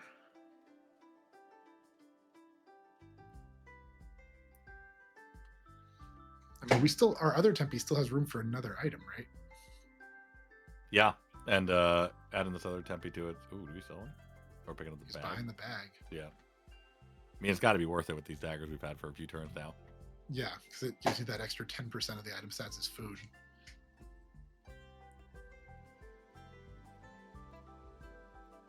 Hard to decide what goes in the last slot here. Oh. I mean, that unit is just smaller than some of our other units. Yeah. It has some upside, but it is just smaller than the princess or the. There's a piece of me that puts that Tempe in the one slot to try to get to null and void a shield on my Iron Will. Yeah. Like same thing with the range there. It just feels nice to maybe get a shield. Mm-hmm. No, I mean that's why like we haven't been playing the Princess of Yi for several turns now, and like if it was there and we like could cast a Great Wave, it would make a big difference in our odds True. to win this fight. Yeah, getting those shields off early. Because I highly doubt they use a blizzard to get their own shields off with ours. Yeah, moves that around a little bit, so now the Taylor is as little attack as possible, but still slays. I mean, we still have the Taylor and the Big Tempe. Like, there's a path through this fight, but the RNG is gonna be sketchy. Yeah, it's just like playing a bigger version of your own board or like a more put together version of your own board. I mean, we have some decent stats, and we do have a Taylor and the giant, Tempe doing his thing in the back. So let's see. Yeah, I feel like a tie is probably the most likely outcome here, but there's like ways either team could win.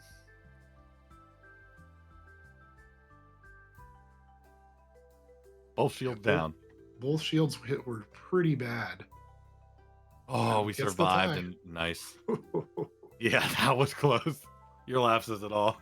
Another Taylor? No, items. Oh, we're looking for dwarves. There's a fusion. You could mega stack somebody. Nope. Oh, treasure.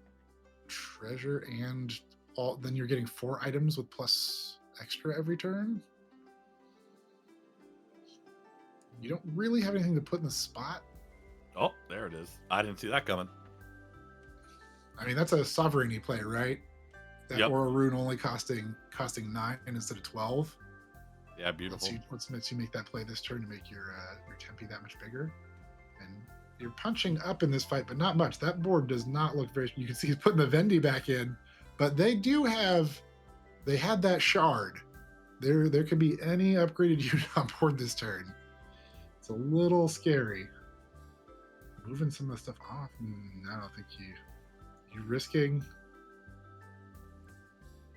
It's a lot of stats off your Tempe, especially with the Aura Rune. Yeah, there's a lot to go through also. I don't know if it's even worth it. Like I said, that was a big Tempe with that on there. Or do you just bring the other Tempe in and put the dagger on if you're going that route? I mean, clearly Horsefem's making the call that they're winning or tying this fight, and they can go for value. This Moonlight Vendy Slay. I'm ready for it. I'm here for it. Instead of playing strongest board. But it feels like a gamble. Like the lobby's on 6-0, and they had a shard. Literally any upgraded unit could be on their board this turn. Wait, was that a Sovereign? Savitri had a stealth board? I don't know. I think Savitri was in a stealth. I saw a Dark Twig there. That's spicy. Yeah, I have very rare stealth games. And Dark Twig is on. If anybody hasn't seen yet, there's a new profile feature in the game. You can click on your name in the top left from the main menu and edit a profile where you set your favorite heroes, your favorite cards, set your title, and update like your border and stuff. Like Horsefem here's got the rainbow box with the losing master title and the cat there. I think that's the cat token as their little picture. But you can set all that stuff from there. And I think Dark Twig is one of my favorites. Oh, they found a blizzard here to take off the 2 shields. And that's ranged. But I think our Tempe has enough stats here. Yep. There's no Iron Will or range units left in the back row. This Ooh, doesn't tie off the insurance talisman. Yeah. You gotta switch up the items here a little bit. Nope. Those are the ones we want. Crescent Blade Scissors? Scissors, yeah. I was going to say it's got to be scissors. Some safety scissors. 2-drop item. Chrono Crystal is here to save us. Snow White coming through in the clutch. Dying Breath Rune. I think they're looking for more dwarves. If I'm being honest. Items in general, just to load up this Tempe. There's a dwarf too. There's a Murchie there. They could have gotten that for 1 less. Yeah, I've sold the Princess Yi. Yeah.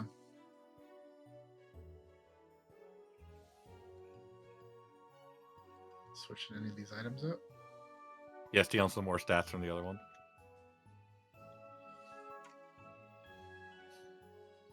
Vendy gets to stay in another round.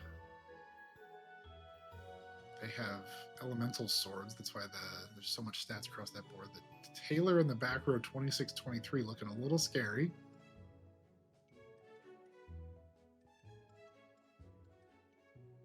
There's two Artemises in the lobby now. Artemis and Artemis Hamster.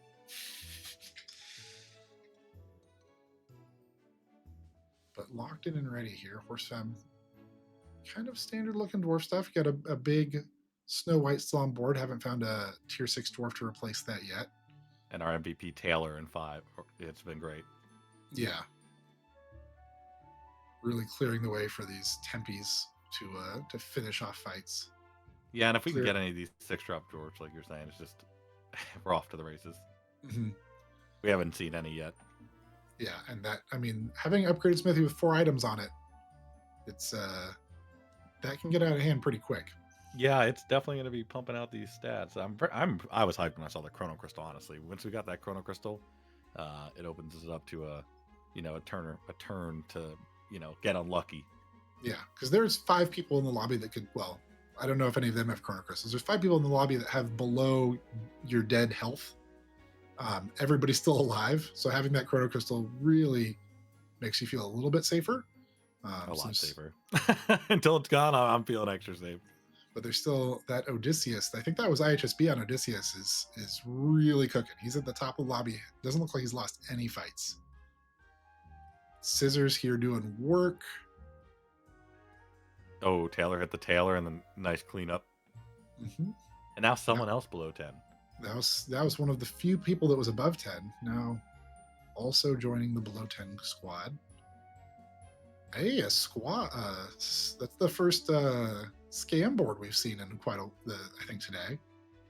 And some stealth incorporated. Mm-hmm. Help manage where things and when things get hit. Yeah, they're probably just hoping they attack first at that point. Buy another 2 gold item here. Nope. There's your Seiji. That feels good. You saw the exact moment Horse saw it. Did you see that? Like they moused over the roll button for just that. Like, half a second. And they're like, "Wait a second, no. I want that." All right, what does Seiji get? I think you also want a rummage here. Finding there are quite a few spells. Furnace, like furnace or forge, furnace or hammer are both really good here. You have multiple dwarves that have 4. You could probably have 5 items. Hammer's feeling good. You're right. Nope, doesn't want the spell shop. Interesting. I mean, you just sell this for another item. You got it. You got to sell something first. There we go. Plenty of time left. 75 seconds on the clock. Now these Tempe, you don't want to take something off of the smithy for as long as possible. You got the Chrono Crystal. You leave the 4 items in the overloaded smithy. This is a much different board than when we got to 3. Yes. We still have the 24-23 owl in our hand, doing owl things. Our mascot. Yeah. We bought him early to root us on. Technically, we still have his treasure too, That playpen, it's giving 0 value at this point. Yeah. Well, the bench is looking nice. It's giving +2/+2 to the bench. I was doing something up till last turn, right? We just took the Snow White out this turn. So it was still doing something. Thank you, Owl.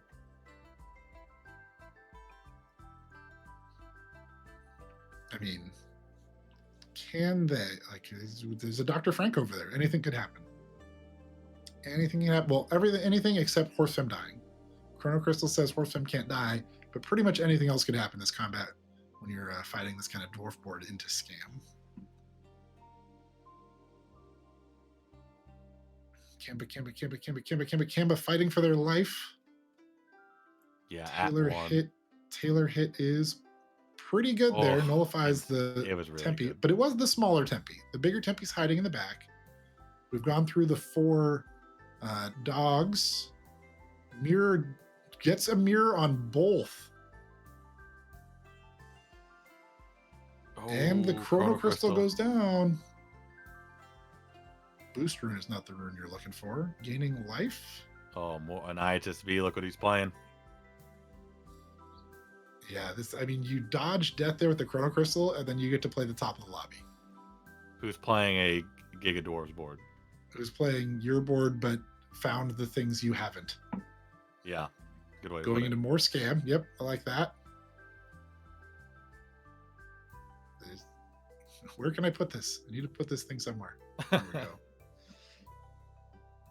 Another 8/9 item. There's an Admirey. That gives a little leg up on the stats here. Yeah, we're looking much bigger all of a sudden.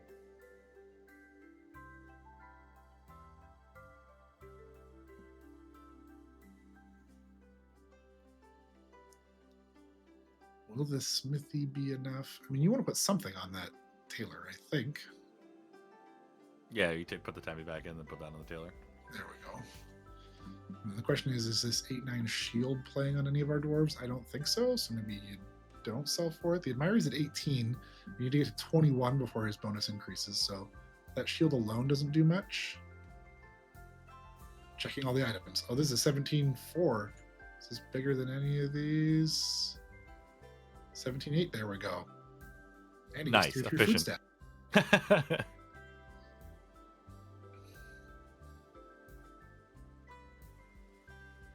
I'm not against selling the Vendi and the Owl to buy that item, even though it doesn't do anything this turn.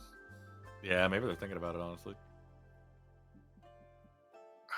HSB's got a 4-digit dwarf already. This is, look, I mean, the 2 tailors give you a chance, but it's rough.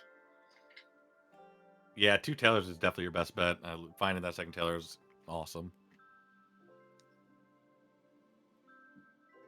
Would have loved to go. We have first scissors. too. We have scissors, but they know we have scissors, so they probably HSB probably and moves. IHSB plays that around. It plays around that quite often. Yeah.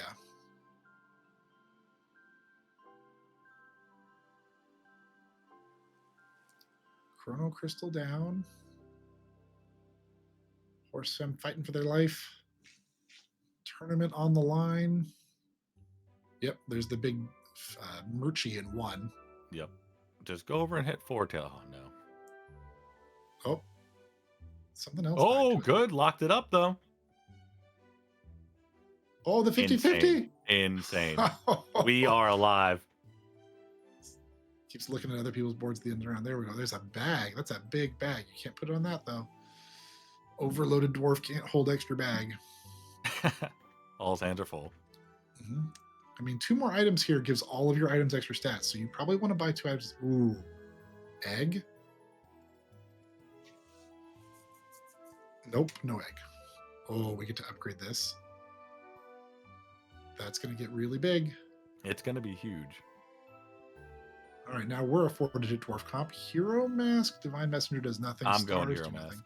Yeah, I'm going Hero Mask. We could hit a Savitri here for another extra life. Or Whoa. Phantom or Aladdin. Hamster. I thought about taking Aladdin and just putting scissors over there. Yeah. That would have been solid. I don't think get a 6-drop treasure. Do we want the 6-drop treasure though? Oh yeah, because it makes us weaker. Yeah, we give up one of our tailors to do that. It's a tough one. I mean, this comp is there's just like nothing in the front row to hit. I think you put both tailors in the back here. Like hitting one of the good boys with the tailor is nice, but if you just kill the good boys and then tailor the backline units, that works pretty well too. You could put the, I don't know if did they have scissors? Putting the Tempe in 1 feels pretty strong. Yeah, maybe just have them both in the back.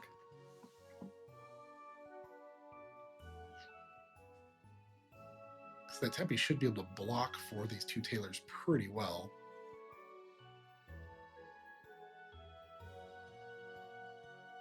Also good scissors to have versus the Artemis, right? So yeah.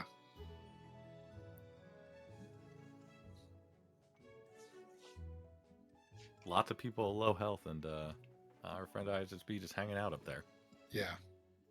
People do be getting picked up. And I mean, Horsem getting the tie with IHSB last turn, like, you have big dwarves, they have big dwarves, but you have more tailors than they do, gives you, those 50-50 shots. It's the meme the Taylor's doing, It's like smart, very smart. Yeah.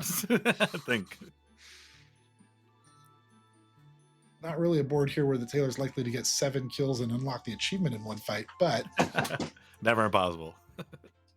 worth noting that's a possibility. That good boy looking kind of big.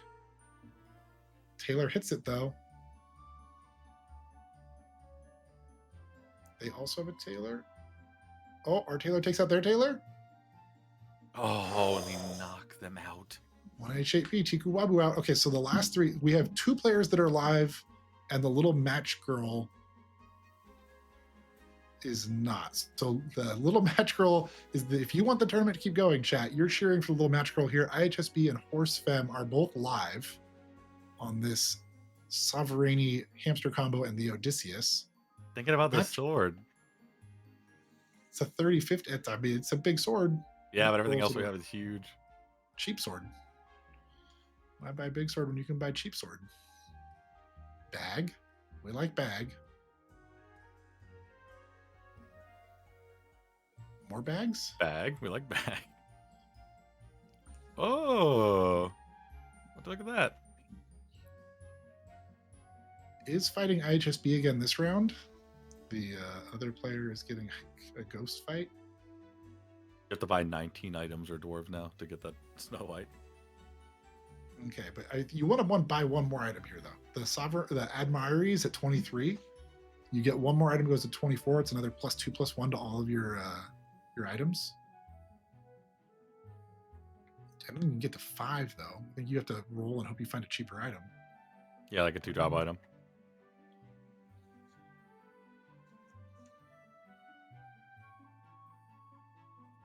Thinking, concentrating. What are you up to, Horse Femme? Trying to figure out the smallest items, get the smallest items. So are you gonna sell an item? What are they looking at then? Teacup back there, the 2000 Tempe and 7. Casual 2000 Tempe. Yeah, our Tempe's only 1700, or Horsem's only 1700, 1300. Sells an item? You gonna give something Iron Will? Give your Admirey Iron Will. Okay. We gave up a little bit of value for that, but having another Iron Will dwarf in the front is pretty high value. Yeah, as long as it doesn't get sniped. Snow White's back in. I have to imagine that getting the Vendi back in over the Snow White and switching their items was a little bit stronger because you have the Seiji doubling the item stats for dwarves. Oh, the Alpha Strike on the Taylor is rough. And that Taylor also down? Oh, man. No chance. All right, it's IHSB. And we're hopping over there. We're jumping over to IHSBs. And this is the heads-up final, and there is a Spell Reflector, a Lamp, and a Holy Grail. He snapped up that Holy Grail. He just wants to upgrade more dwarves, right? You get more upgraded Sages or Admireys also against the dwarf. So after seeing different comps in the top 2 all day, we've come down to a top, triple dwarf. Top 4 that was all dwarves. Oops, all dwarves. Oops, all dwarves. Bought 29 items this game, as you can see there on the Celine. That tracker for the Moonlight for Celine and her slot, and the one on the left is the number of items you bought this game. Currently has 15 items though. Cycled quite a few items early in the game. That's a no hammer? There's a lot of stats, but I'm obviously looking for a dwarf with this the treasure you got, right? So that's true. There's a dwarf. That's an upgraded Tempe. That's better than the Tempe you have. And Philo Stone for your Admirey. Yeah, feels pretty good. Yeah. He's probably been using that. He's got a bunch of vamp daggers on that smithy, and he's using the. Oh, that's so smart. Using the statue to stop it from losing the stats. Yeah, that's how you get to 4,000, 3,000. Yeah, true. Is you have vamp daggers and you keep giving them, feeding them more stats. Murchie finally comes out in the very, very last round. Gabby versus IHSB. If Gabby wins this, the tournament goes on. If IHSB wins, he is your October champion. It all comes down to this. It's a giant dwarf. It's a very large dwarf. And he was running in the back last time because Horsefem had scissors, but no scissors presented here. And so throwing it up in the front. It's safe for now. Just demonstrating that flexibility and the value of scouting your opponents and playing around the things that you can see that they have. Increase your odds of winning fights. You got the tie when the scissors surprised him, but now knowing the scissors knocked out Horsefem last round, and there are only 6 dwarves over there. I wonder why. Maybe just something upgraded, got an odd number. We can see the numbers going up. Hitting the shield was big, but that's a large door to try to get through. A lot of large I don't dwarfs. think that Gabby's getting through that dwarf, and that makes IHSB our champion. ISHB, I can't even speak. Taking it, that is awesome. That's really special to see too, because we got to shoutcast it. So good friend of the channel. Awesome games today, super high level, showing us all how to play dwarves. Everyone's showing us how to play dwarves in that last round. Number one on the leaderboard, number one in the month of October, and number one in our hearts. Yes. I love it. And now in those lobbies we play with him, we get to see that awesome winners border. He's taking home that prize, and honestly, a great job to everyone today. So I mean, all the games are super high level. I learned so much from shoutcasting these or watching them when I'm not doing that. So always fun to watch. You only have a couple minutes left, chat, to make sure you get !crystals in the chat and redeem that code in game for your crystals before the stream ends. I mean, that joined us late here trying to be able to catch the finals. Make sure you get that code in, get your free crystals. And again, IHSB will be taking home $60. The monthly tournament border, tourney winner border. Second place, let's see, goes to Horsefem, who has more points than IHSB, but did not win the tournament. You have to win the game to win the tournament. Horsefem didn't lose, but didn't win. Second place gets $25, and third place goes to Kamba, taking home $15, and all the players will be getting some crystals and that month of battle pass courtesy of making day 2. So awesome prizes for everybody, and awesome games for us and for you. Appreciate everybody hanging out with us today. You have any parting thoughts there, Moo? Yeah, I'd like to thank Lara for making all this happen. Thanks, Larry, for doing everything behind the scenes, and thanking you for taking your Sunday and hanging out with me and shoutcasting, because without you it wouldn't be the same. So appreciate you. Oh, appreciate you, Moo. Appreciate Livy Live doing production behind the scenes for us. You hear our voices and see me and see these games, and we just showed up. Livy's the one doing all the work on that, so shout out to Livy Live, shout out to Lara, shout out to all the artists that have been adding cool new art to the game, and to the Balance Council and Lara for continuing to improve the game, and get it to a spot where we saw 6 different comps at the ends of these games, and then at the end of it all, it was still dwarves, but slightly different paths to dwarves for, it seems like, most of the competitors. There's like different ways to get into it, but just leveraging the strength of those items, the ability to scale those items, and the dwarves looking strong, but not dominant, just strong, which is a good place to be in the meta, for real. Yeah. Hope everybody has an amazing rest of your Sunday, good afternoon, morning, or evening, wherever you are. And we'll be heading out. You can catch us probably again next month. I think the plan is to keep doing these monthly tournaments the last weekend of the month, although it's Thanksgiving next month. Hopefully you have a happy Halloween here this week, and we will see you sometime after Thanksgiving. But have a great day, everybody. Bye. Bye, everybody.